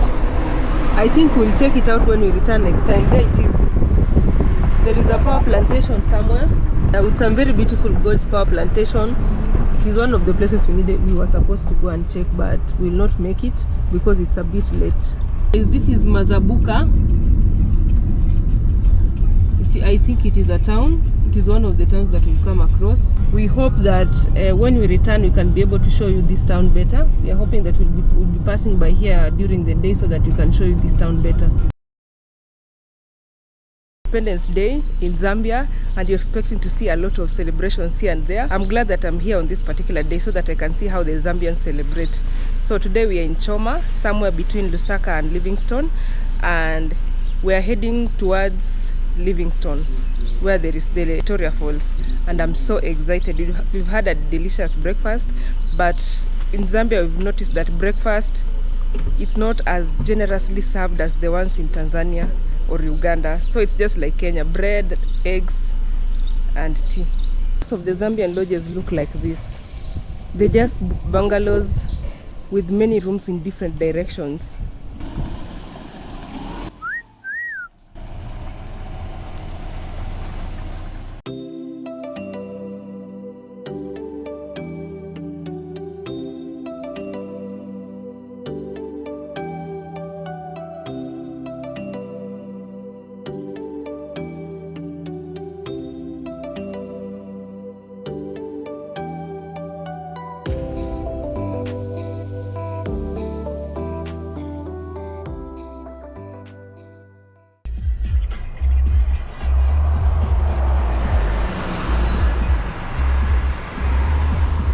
We're in Choma town, and most shops are closed because it's a holiday.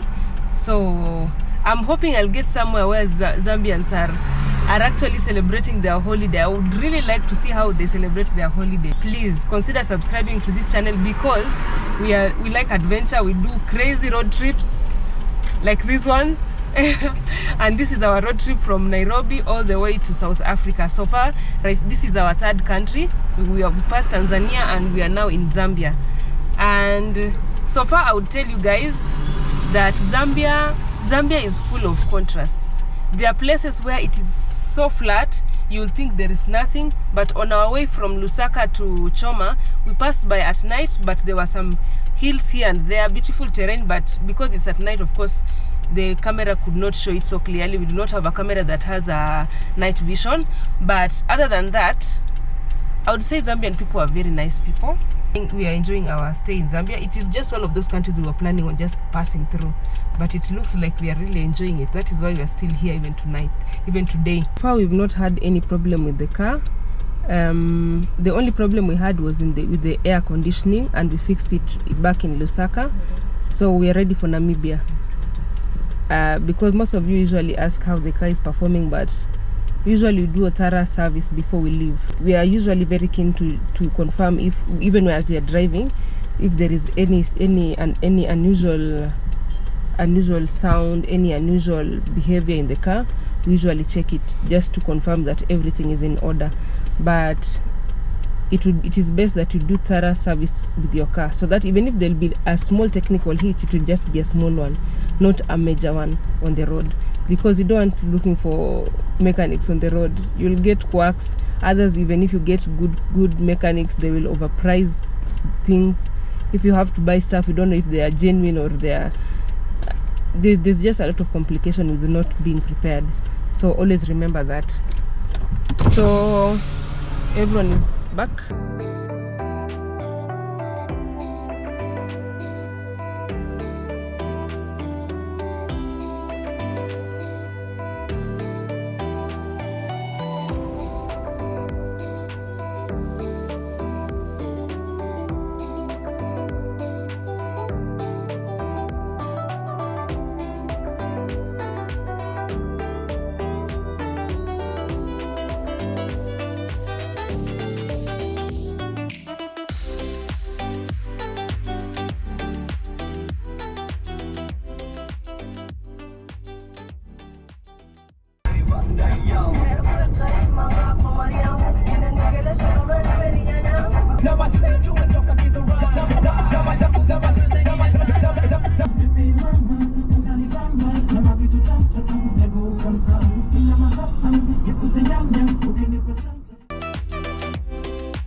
Look at all these fruits, tomatoes and oranges and onions.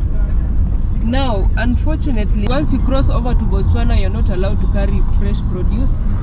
Look at how much. Yeah, it's plenty. I hope the prices are good. We might have to wait until when we'll be returning is when we can buy some vegetables and fruits. Welcome to Kalomo. It's actually a town. It's not a center, it's a town. Today you'll see that all the flags are up. It's indeed a holiday. Now I've seen so many signposts of seed company. There is this seed company. There are many other seed companies around Zambia. I think there are many seed companies because of farming, vast farming in Zambia. So there are so many companies that do research to find out which is the best crop to grow in Zambia, and they have enough space to do research. They have plenty of farm. This is Kolomo Bridge, and below it is Kolomo River. Kolomo River feeds into Zambezi River. It appears to be a seasonal river because there is no water.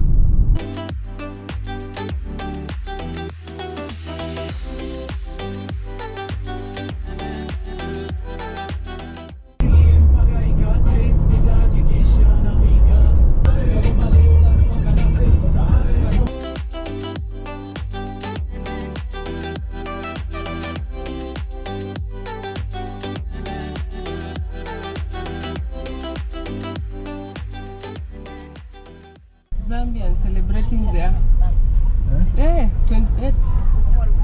Independence Day. This is how they celebrate their holiday.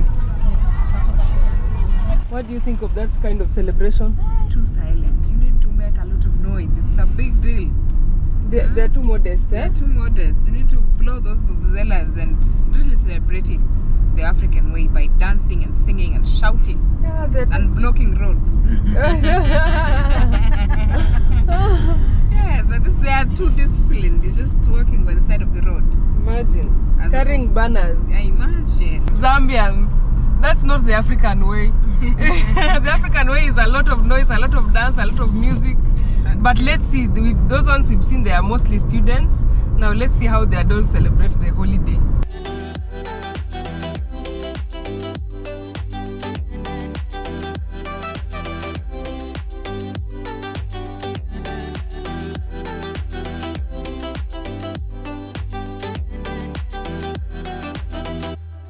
So we are 5 kilometers to our 7th toll station, and in each station we've been paying 20 kwachas. So we were told that there'll be only seven toll stations. Let's see if there'll be more than 7 toll stations, because we've already paid 120 kwacha. That's a lot of money. We are in KB Musoko Twane Toll Plaza. It's supposed to be our very last toll plaza.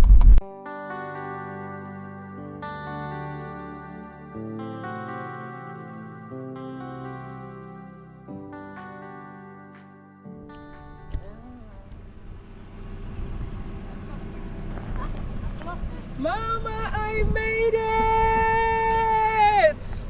We are 12 kilometers to the Victoria Falls. It's called the Mosi Watunya. That is the Zambian way. I don't know which tribe that is, but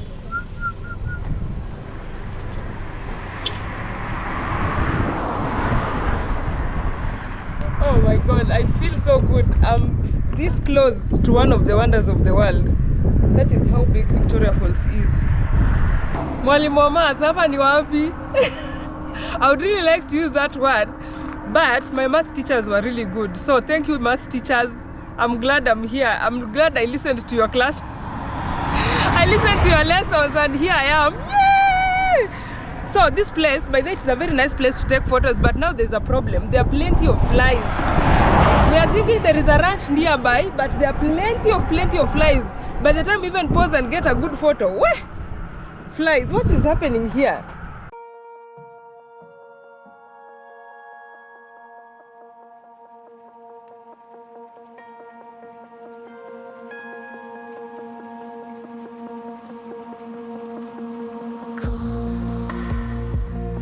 Broken darkness under the surface in my mind.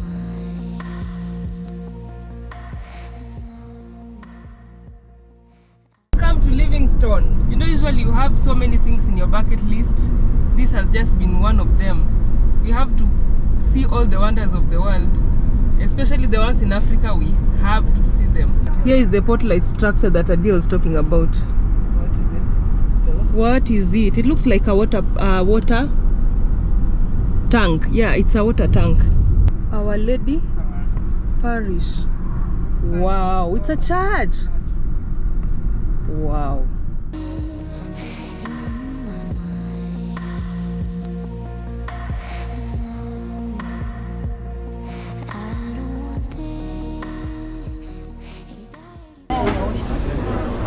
We are at Food Palace in Livingstone, Zambia.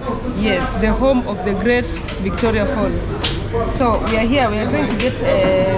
We are checking out their menu, and as we said before, in Zambia food is expensive. Just look at this. The quantity is really good. How is the taste? But wanashima ndio wanachezwa.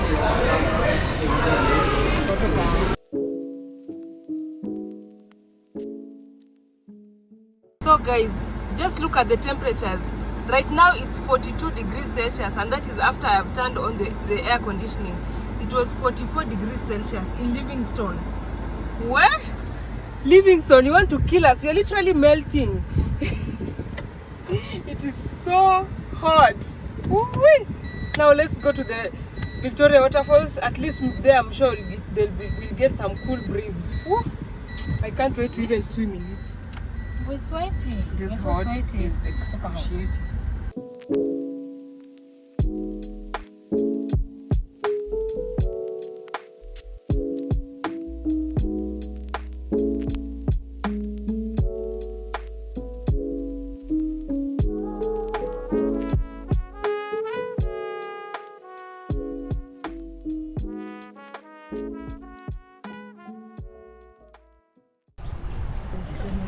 So guys, this is part of Zambezi River and we're heading towards the waterfall, but this is just the Zambezi River flowing in that direction. And there are a couple of islands in the middle there. I think some people are going to check them out.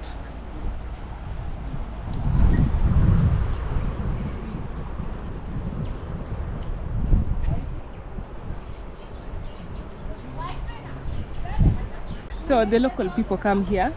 You can see there are several cars. Local people come here to enjoy the breeze of the river. You see those ones out there. They are being taken to the different islands that are within the river. The water is a bit calm. I think I can even cross over as long as it's not so deep. But it doesn't look dangerous. But quiet waters run deeper. And then there is this guy right behind me. Yes, he camped here and he's traveling using a bicycle. I'm telling you, backpacking is backpacking is a thing. I'm not sure if I can do that with a bicycle, but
I cannot see the bottom.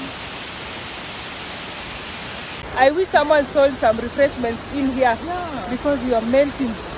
I'm dehydrated. I am panting. Name it all. But that view behind us is the catch. It's worth it. It's totally worth it. Oh my God. Wow. Wow.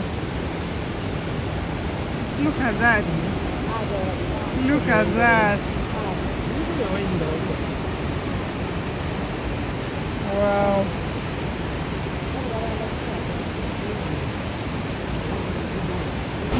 Now, this is the reason I came here. You can see that person is from bungee jumping. Oh my God, this is why I came here.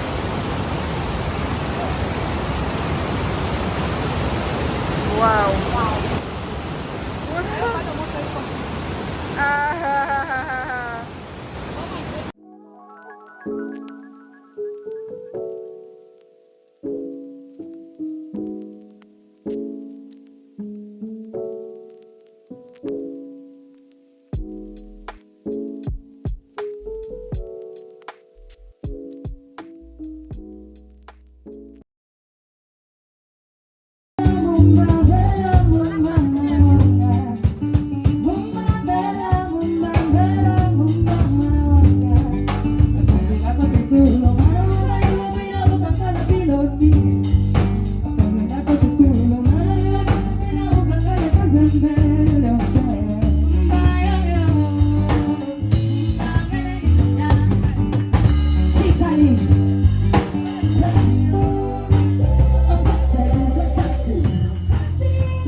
Cereals, some fruits here, there's some juice and then eggs.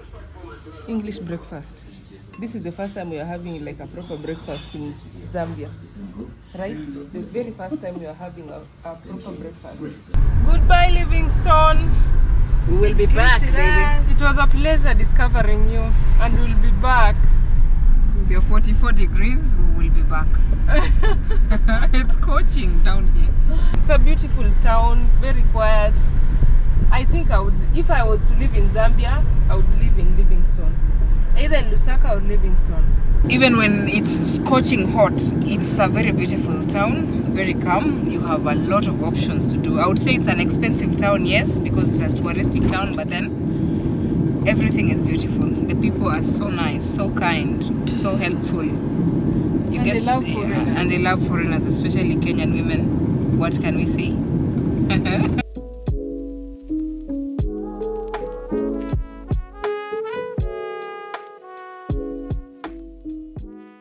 We were filling our tanks. We had been left with only 2 bars. So one thing we realized about the fuel in Zambia, it's been 29.98 kwatas per liter since we got into Zambia. We're in this farthest end and it's still 29.98 kwatas per liter, and that is consistency. I like that kind of predictability. Yeah, and we thought that fuel is very expensive in Zambia, but it looks like it's more expensive in Kenya than even in Zambia at this time of the year, because in Kenya the price of fuel has doubled over the last, I think, 6 months. The price has doubled. Let's see how different the fuel quality and the fuel type and the fuel price is going to be in Botswana. Let's go and see. I'm excited about Botswana. So today I will have gone to Zimbabwe, went back to Zambia, and now I'm going to Botswana. 3 countries in one day. So we're going to Kazungula, and we've seen it's 60 kilometers away. 62? Yes, we are getting there in the next few minutes.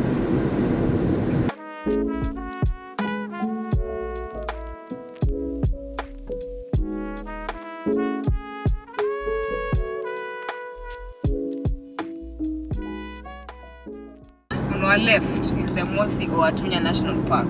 You remember the steam train that we told you were paying $200 to ride for 4 hours with unlimited alcohol? Now they are passing through this Mosi Oatunya National Park, and you are going to see game even at night. Mostly elephants. I don't know what kind of animals are in here, but you're going to see a lot of wildlife. Look at this car. Is it coming? Is it coming towards us or is it going away? Yes, the truck is coming towards us, but look at it. Apparently, it is a truck carrying another truck. So imagine if you are dead asleep, and then someone just wakes you up, and then you see this truck like this. You'll think that you're about to go to get a head-on collision. Imagine the amount of screaming you will do.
You're gonna miss me, really gonna miss me. You're gonna miss me, you're gonna miss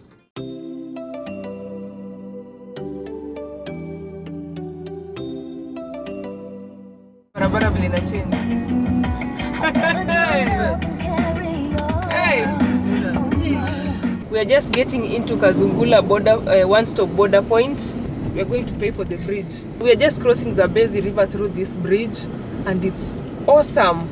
Oh my goodness. Ah, it's awesome. It looks like the Ginger Bridge. Yes, it looks like Tanzanite, and it looks like the one in the one we call Ginger Bridge, the one in River Nile. Wow. Look at how wide the Zambezi is. Hey, the Zambezi River is so wide from here. The Zambezi River is right at the border. Oh my goodness.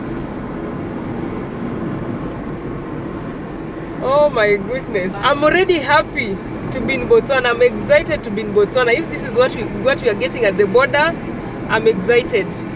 By the way, from the moment we just turned towards the Zambia-Botswana border, even the structure of the road changed. The roads just became smooth like a carpet. It's just amazing. Yes, the rain passes through here.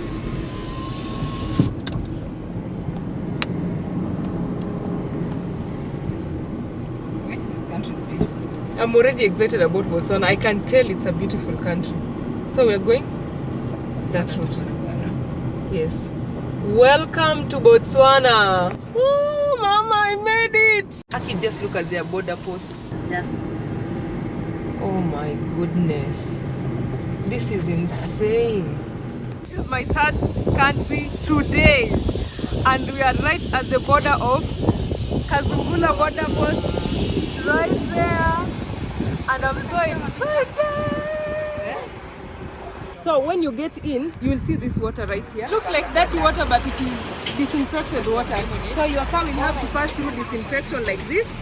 And then when you get to this particular place, like that, below this this building here, there is some place where everyone will have to get out of the car and step onto some disinfection. They do not want any kind of bacteria or unwanted pathogens into their country.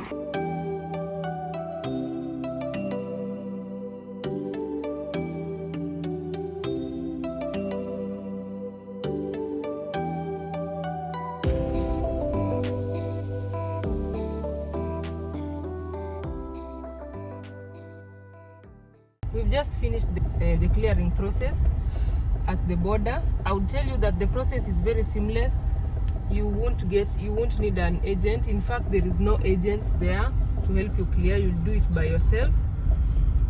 Everything is easy, and then the only thing that could be a bit hectic if you have a lot of luggage is the search. Once you are done with the immigration, you're done with the customs, you're done with the health officers, now you'll be left with the search at the gate with the security guards. Now there is where it can get a bit tricky if you have a lot of luggage, and for us we have plenty of luggage. They have scanned all our baggage and we've passed, and we even started telling stories with the head of security. We are charmers. Nobody believes that we've taken this road trip. We are just going on road trip. They think that we have some sort of mission. It's difficult convincing them until we show them photos. Now we are in Kasane. I think it would be a good idea, because it's around 8. It would be a good idea to sleep in Kasane, and then in the morning we wake up as early as 4 so that we can drive all the way to Gaborone. That is the target. But we'll have to pass through Francistown. We've been told that some people actually drive from Kasane all the way. It's called Kazungula Kasane border. Some people travel from Kasane all the way to Gaborone in one day. We don't know how practical that is, considering we're explorers, but we'll do our best. We don't have much activities to do in Botswana, but because it's, when we tried to search, it was mostly going to the national parks. I was very interested in the Akavango Delta, but it will mean that I have to deviate from the main road a lot. So we'll be seeing a lot of wild animals on the road, so I don't think there is any need of going for the game drive. And game drive is not really part of our agenda in this road trip, but I know from what the signposts I've seen, there will be a lot of elephants. Now I'll be ready to compare the Kenyan elephants with the ones in Botswana. I'm told they have the biggest elephants, but Kenya has the biggest tuskers. Tuskers are the ones with very huge tusks. So I'm excited about this. We just branched into, I think this is a shopping mall. We'll see if we'll get some food and some SIM card, and then we'll find somewhere to sleep.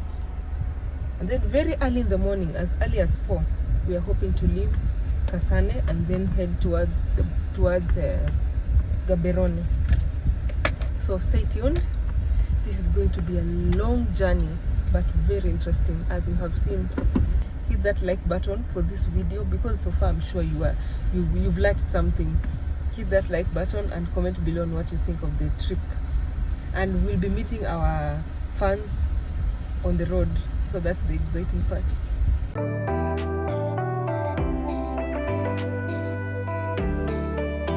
What do you call this meat? Braai. Yeah, Braai. braai. Okay. Oh, this is the braai. Yeah. So it is shallow fried beef. Like the most famous dish in Botswana is papa and braai and chakalaka. This is chakalaka. So Yeah. Chakalaka, braai and pap. Chakalaka has a lot of carrots. It's core beans and carrot and cabbage. It's together. It's called chakalaka. Yeah. And then where is the pap? Let me show. The pap is here. Do our part, Patrick. Then the braai. The pap. This is just like ugali. This is pure cornmeal, or you mix it with something else? Just cornmeal. Okay. It's Kenyan, but we use it. Everything tastes good with aroma. Yeah, everything tastes good. Braai. So braai, pap, which is like ugali, vegetable, some little chakalaka on the side.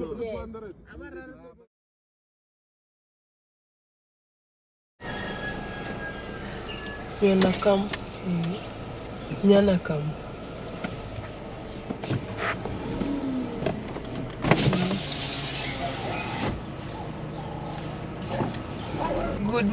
Good morning. We are in Botswana. We are right at the border, the town that is right at the border. It's called Kazungula. Okay, we are still in Kazungula. We just crossed over Easter night and we bought some street food, very interesting. It was my first time trying chakalaka. I think it's I'll get used to it by the time I get to South Africa, because I believe they also use chakalaka. Our target is to get to Gaborone. There's a way they pronounce that word. I'll get that pronunciation for you from the locals. So far so good. We've been told to expect a lot of wild animals, especially elephants on the road. I'm excited about that because I get to have a game drive while necessarily not having a game drive. You know what I mean? Our camping site was somewhere off the main town, and there are plenty of these dirt roads. So far, Botswana It's very organized. I think that is all I can say. It's very organized. We have a very beautiful sunrise at 5:53 in Botswana. Look at that. Ah, that is amazing. Oh my goodness. This is where we were yesterday. We got some really friendly people at this Caltex petrol station. They're the ones who organized for us the accommodation. They showed us where we could go and get accommodation.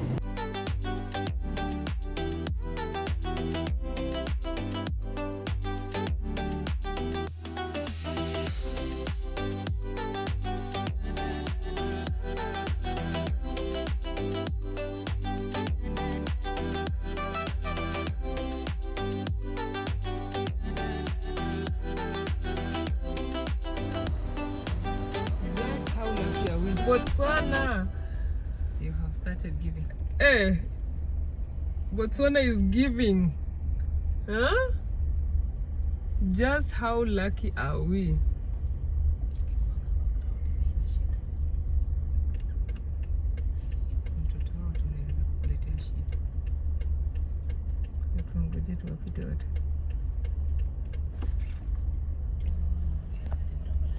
We were told that there are so many elephants in Botswana, especially along this road.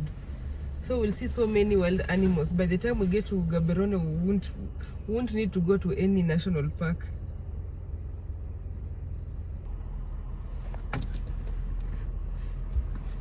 Nice.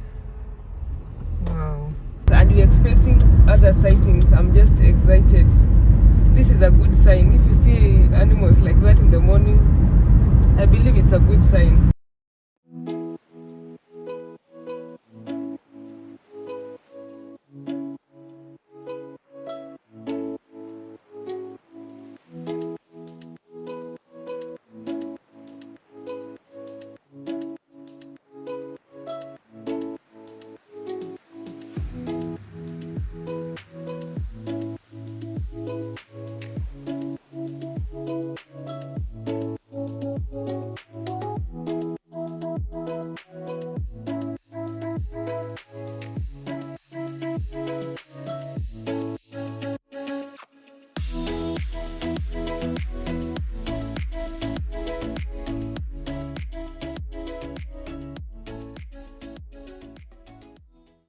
The closest we've come to civilization, Pandamatinga, it's a border. So this is the closest we've come to civilization since we left the border. It's more than 100 kilometers away. So we are hoping to get somewhere to get a bathroom break. We stopped somewhere here in one of the shops and we bought some breakfast. Let me tell you, Maina, their food is delicious but expensive. So this is a pork sausage. Somehow it has some mayonnaise inside. I don't know how they do it. Look at this. 30 pieces of the French fries. They go for 12 pullers. And then this sausage, it's 24 pullers. Their food is a bit expensive but delicious. So the delicious part makes it, even if it's costly, I don't feel the pain of giving out that amount of money because it's delicious. So let's continue with our journey. We've covered like 100 kilometers and we have 818 more. So actually we've covered 150 kilometers. We have like 818 more. So we have 9 hours on the road. People have parked their cars and they are camping there. It is awesome. I found my new favorite drink in Botswana. But you should try the rest so that you can know which one is much better. Yeah, I'll keep trying. We are going to Kaimati. I don't know what they call it here. Wow! Vincent got this. What is happening? Oh. It tastes nice. It tastes like sweet Spiriton syrup. But it's nice, yeah.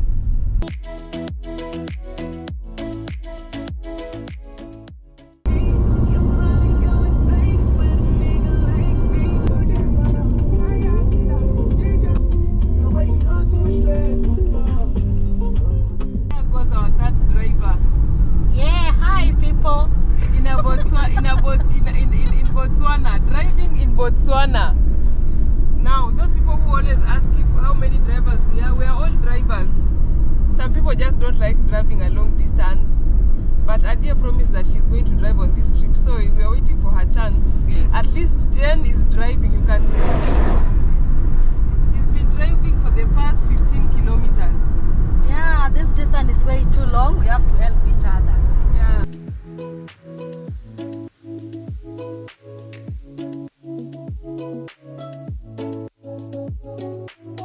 Ostriches on the road. I think these wild animals are just used to the roads and people respect them. You see, they're very comfortable walking by the road. Look at them. Ostriches. Hello. If you kill one of these wild animals, you will know you're in Botswana. You will be in so much trouble. You will be in so much trouble. You have no idea. They really value the wild animals. So whenever you are anywhere where it has been indicated beware of wild animals or a wildlife conservancy, just be careful. Maintain your speed. Yeah, maintain the speed that is required.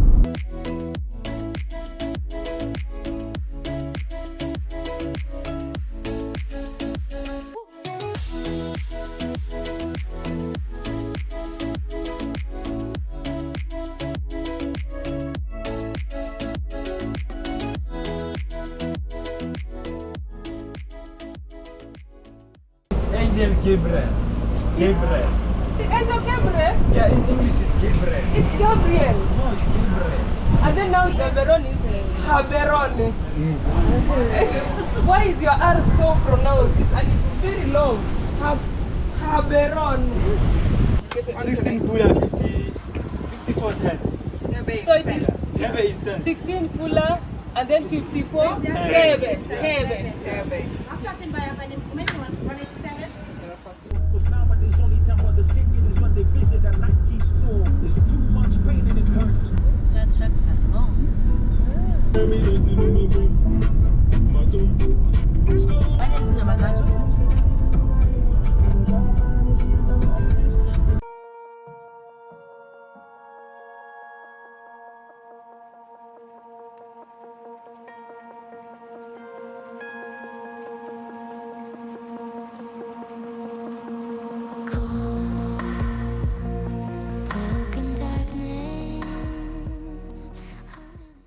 Right now we are approaching Francistown. We've had a different co-driver here. On my left, there is Obed Itani Chilume Stadium. It's quite spectacular. The buildings here are a bit different. The housing is a bit different. You can really tell we are next to a big city.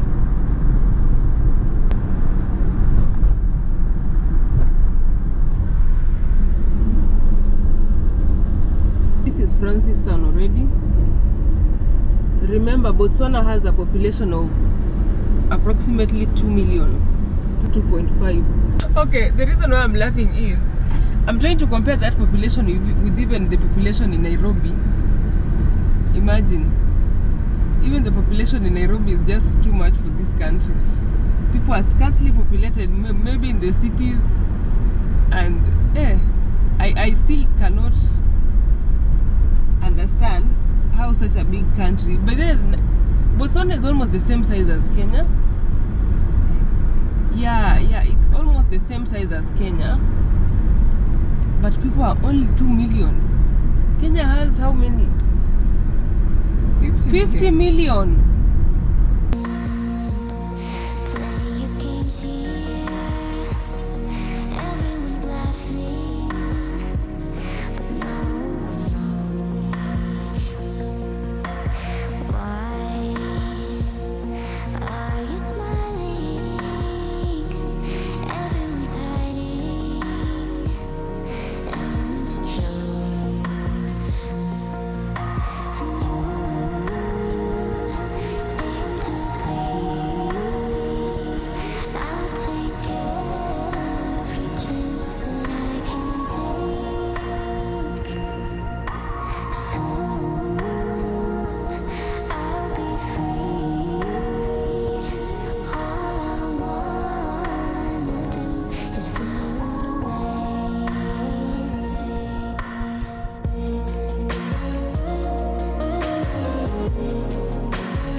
It's really good.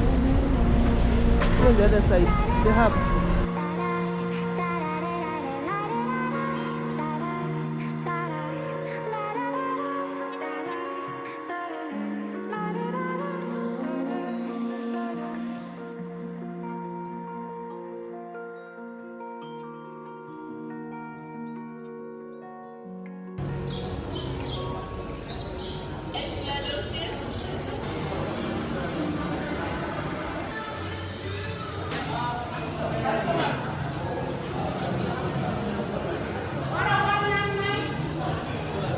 No, you're 100% Kenyan. There's no doubt. Thank you, because you see them a lot running.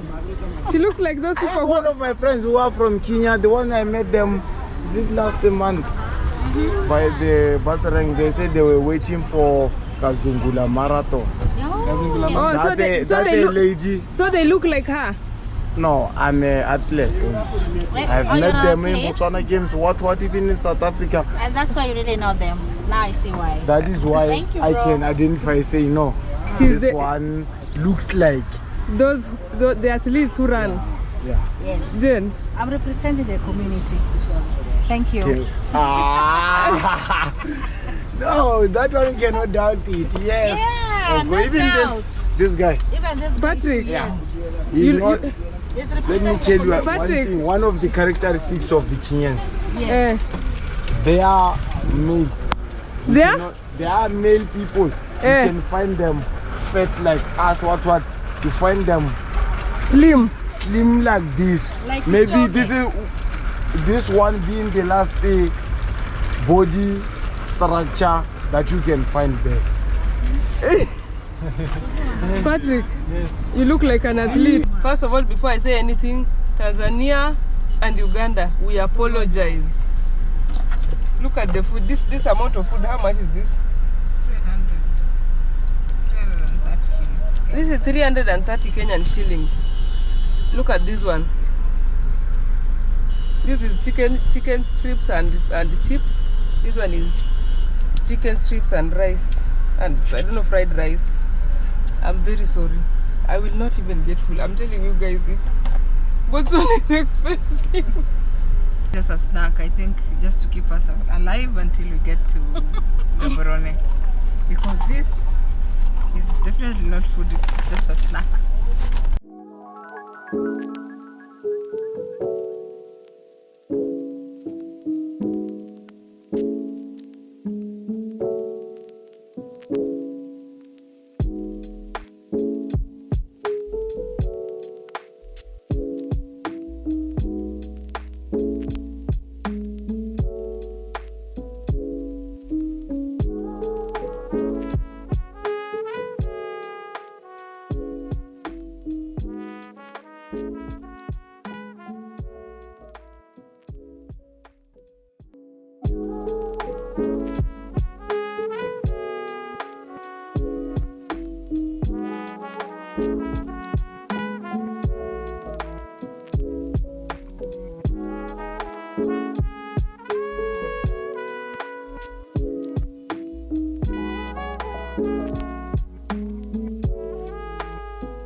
My take on the city, I have not covered the entire city because okay, we've been getting lost all over and we do not have time to find ourselves, so I've just decided to go ahead with our journey. But so far I love Francistown. It's a proper city, it's beautiful.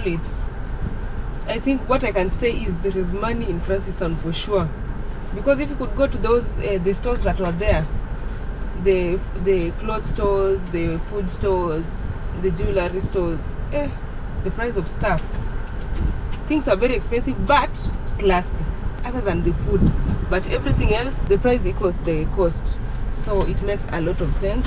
They are classy people, they have money. I just wish they could work on their customer service, but other than that, it is a proper city. By the way, I did not expect to see so many people in the city. I thought people are just few like the way we've seen in those other centers, but In the city there are plenty of people. There are very many people. I wish we could find somewhere where we could get some local food. It would really be good. Also the speed limits in Botswana in general, the speed limit is 80, 120, 80, 120, so you can really drive for a long time. The only problem is the entire road looks the same. So you might sleep if you're a driver and you are not entertained, or you're just one driver and do not keep changing drivers. You might just find yourself dozing off, which is very dangerous. Very dangerous. I don't remember the last time we saw Caltex in Kenya. It's been ages, literally decades. We don't have Caltex in Kenya, and because of the poor quality of fuel that we've been using since we left Kenya, we just realized that our cars started producing some weird smoke. So at least today we've taken it's called Octane 95 or something. It's V-Power. If you know V-Power, at least we've taken some V-Power so that it can cleanse the engine from the horrible quality of quality of fuel that we've been using. We are hoping to get to Gaborone. Is it Gaborone? There's a way the locals pronounce it. It sounds like Gaborone. And then the R is pronounced grr. It's deep. We're hoping to get there by maybe 9. According to Google Maps, we'll get there by 9:30 if we maintain this speed. So let's go. How was the food? Okay, other than the quantity. That was not food. That was just okay. How was your snack? Not as good as I expected, honestly. Underwhelming. It's underwhelming. The rice just tasted weird. the rice just tasted meh. Then how was your hot rice? Mine is hot and spicy. Yeah, it's yummy. I think it's the spice. It's the hot chili. But the portion was too small. We tried to get the GPS display that is usually put somewhere up here for navigation. Hey, but the prices that we were told, 37,000, 67,000, then we were like, we are going to buy SIM cards. Once you buy the SIM card, you buy the data, and we've been using it the entire journey. Once it has loaded your final destination, even if you don't have network or you've run out of data, it will still continue just showing you the entire journey. So it doesn't have to be expensive. This radio here, this whole system here has a navigation, but you know this is a Japanese car, so the navigation is in Japan, and this route is just like one main highway. So the chances of me getting lost is very minimal. Southern side of Africa, they have really specialized in cattle keeping.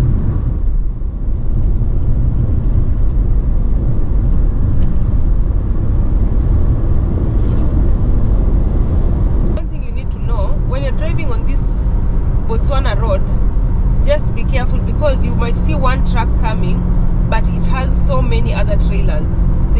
They have more than a trailer. Even the usual, just the basic cars like mine could be pulling like a small trailer. So that when you're overtaking, just do that math. Most of them, you think you've overtaken the first car, but maybe the trailer is just behind. So be very careful with that.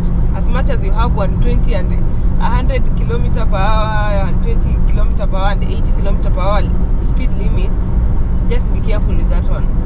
Because we've seen so many cars, so many debris of cars, the scrap, so many of them on the road. Now we've been wondering, is it that whenever an accident happens, they don't carry the car to maybe somewhere safe?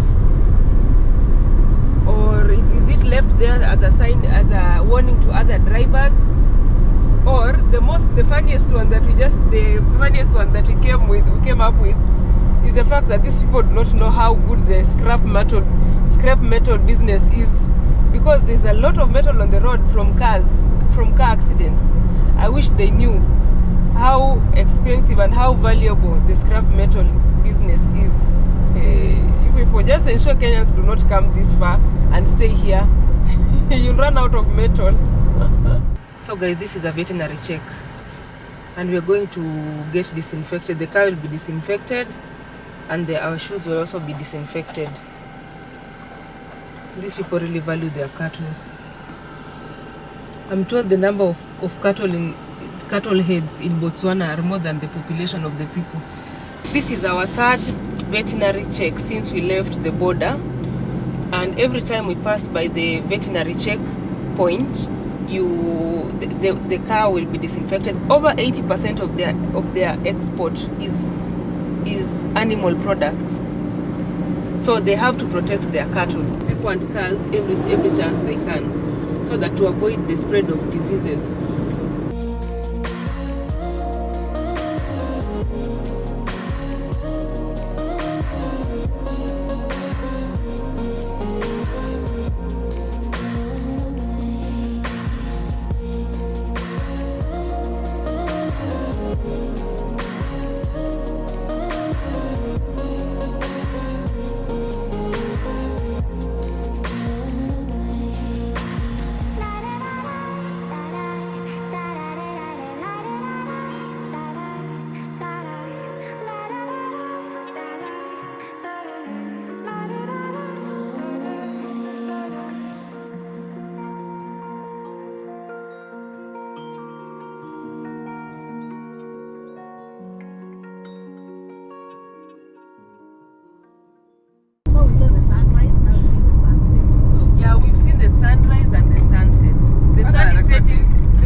Kazungula and you're heading towards Gaborone, just expect nothing much on the road. It's just wilderness, a lot of bushes. The interesting part is the wild animals and Francistown, but everything else is just the same. It's not like in Kenya where you drive maybe 100 kilometers, you see a lake, another 200 kilometers, you see a mountain. Different, like maybe another 50 kilometers you see the Rift Valley. No, it's not like that. The same thing through and through.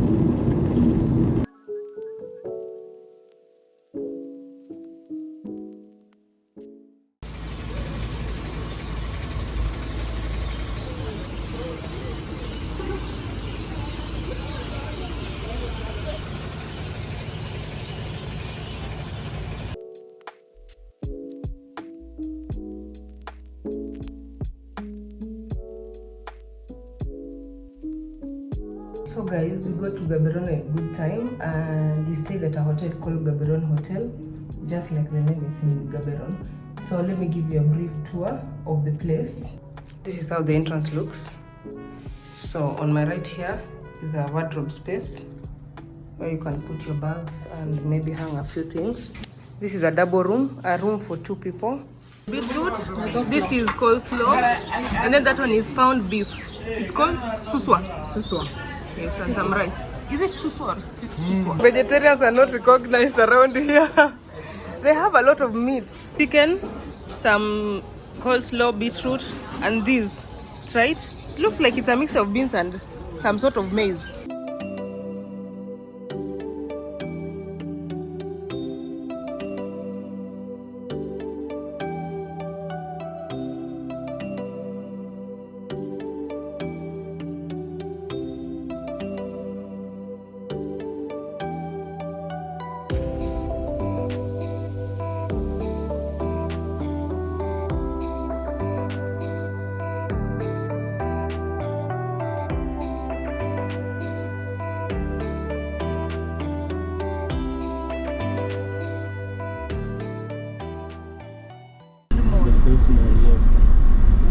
The longest building is called I Towers. That longest one, you see. That tall, the tall one. That is the tallest one? Yeah, this is the tallest one.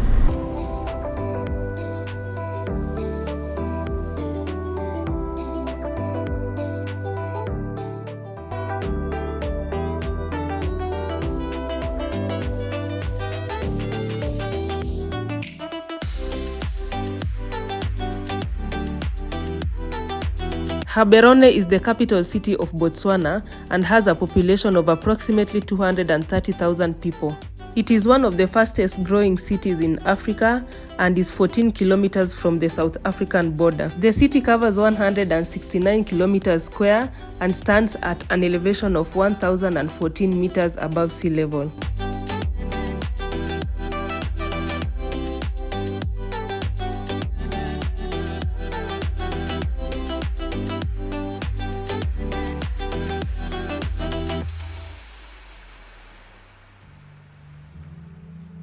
Office of the Ombudsman. Land Tribunal, Republic of Rwanda, of Botswana. Why do I keep saying Rwanda?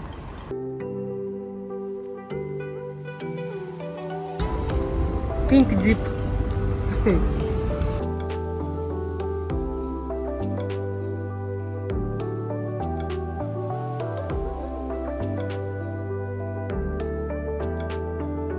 The city was named after Hosi Gaborone, the leader of Batlokwa people.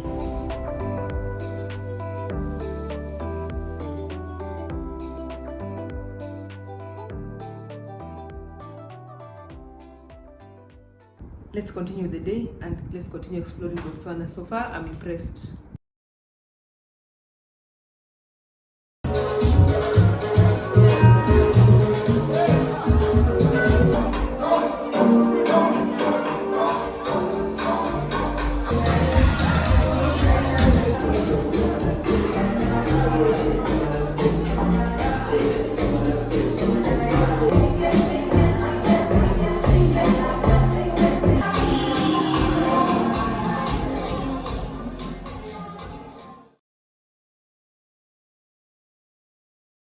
Good morning from Gaborone or Gaborone.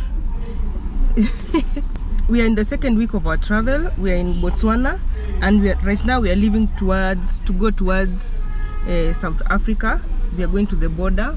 We are yet to confirm which border we are using, but there are two borders, so we'll let you know as we continue. We are filling up our tanks. We're ensuring we have full tank because we are not sure of the prices of fuel in South Africa. At the same time, we are not sure where the next petrol station will be, so we have to take the precaution and just fill the tank. While in Botswana, we just use V-Power. You people, V-Power. It's called, I think it's called Octane 95.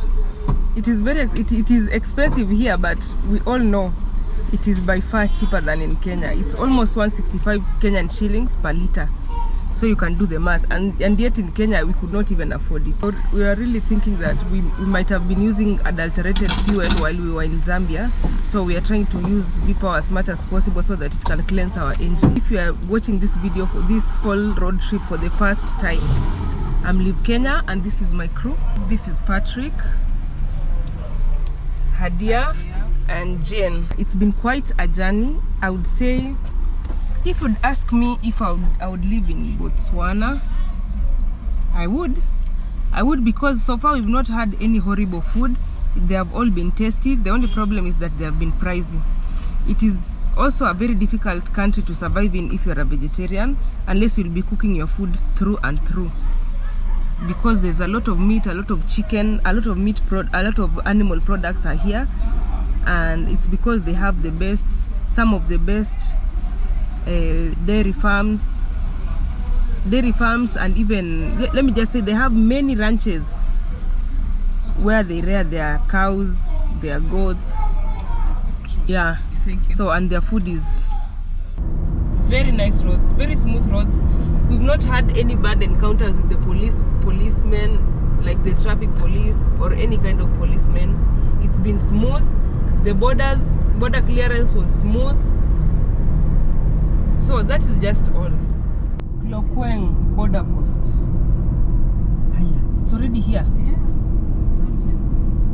It's actually like 40 minutes away from Gaborone. Yeah, we're already here.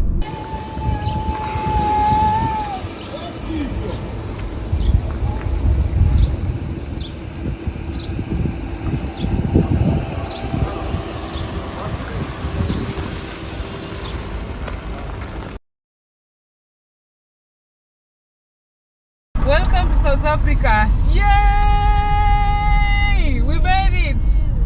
We made it! God, thank you. Mama, we made it. I'm so excited, guys. We're finally in South Africa. Can you believe it? Woo! I feel like just getting out of the car and just dancing for a minute fast. This was a dream and it is here. We're heading towards Pretoria, and that is where we expect to get some accommodation. So far, that is where we are guaranteed that it's safe. Let's see if we'll get some SIM card. We've been told that it can be difficult to get SIM cards here, but I know we'll hack it. People come all this way and they travel around, so it won't be any different. I just feel blessed. Adia? Yes. Can you believe it? I can't believe it. We are here. Finally. Yeah, Finally we are here. This is a real definition of a dream come true. Yeah, it is. Oh my So goodness. we're cruising on very nice routes. It feels like an extension of Botswana, as in, what I mean by that is the vegetation and the road. Hey. Botswana people are cruising. I'm telling you. We're being overtaken by even a truck.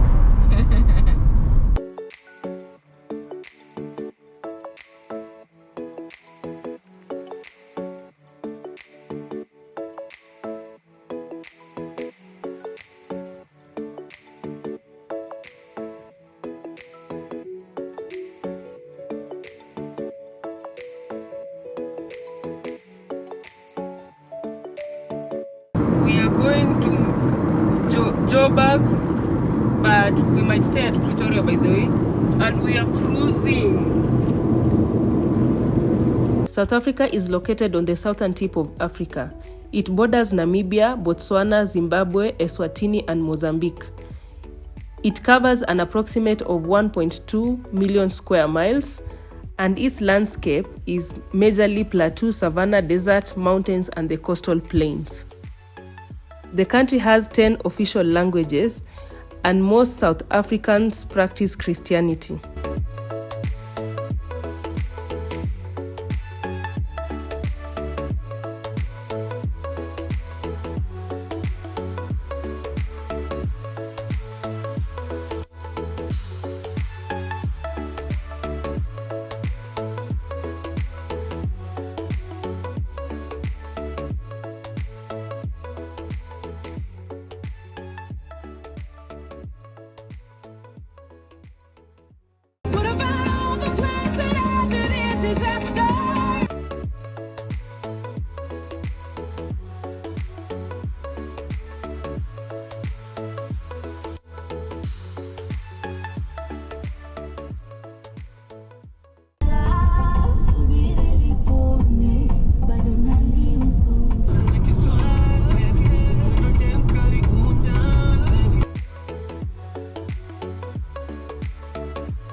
Beautiful South Africa. It's a country full of colors, green, brown, orange on the trees. It's very interesting driving around South Africa. Imagine we are not even in garden route and we can already see all this.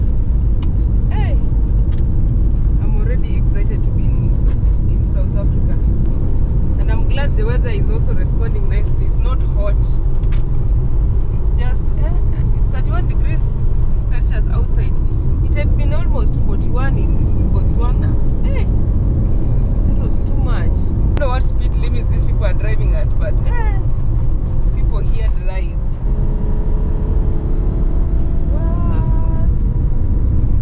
What? Ay, ay, ay, ay.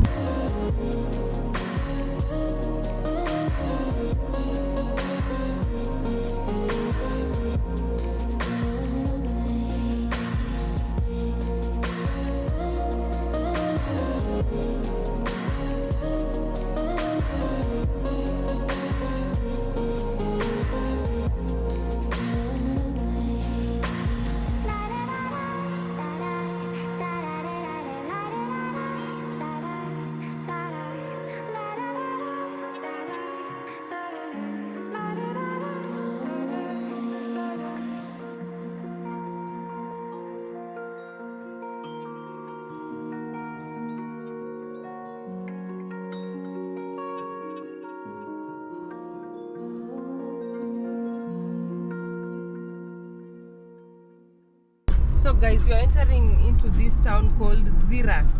I don't know if it is Zerust or Zerust or what, but it's spelled as Zeerust. We are trying to get some SIM cards so that we can get to look for Airbnbs and also to know how we are going.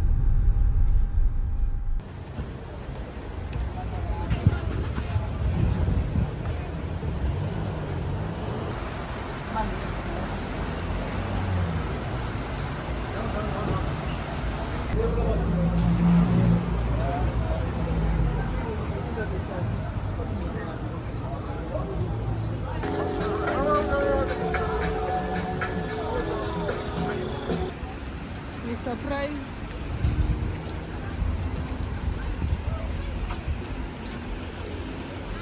So we've already bought some SIM cards here, 2 MTN, 1 Voda. We'll just be trying the networks to see which one we'll get, and then we bought some credit.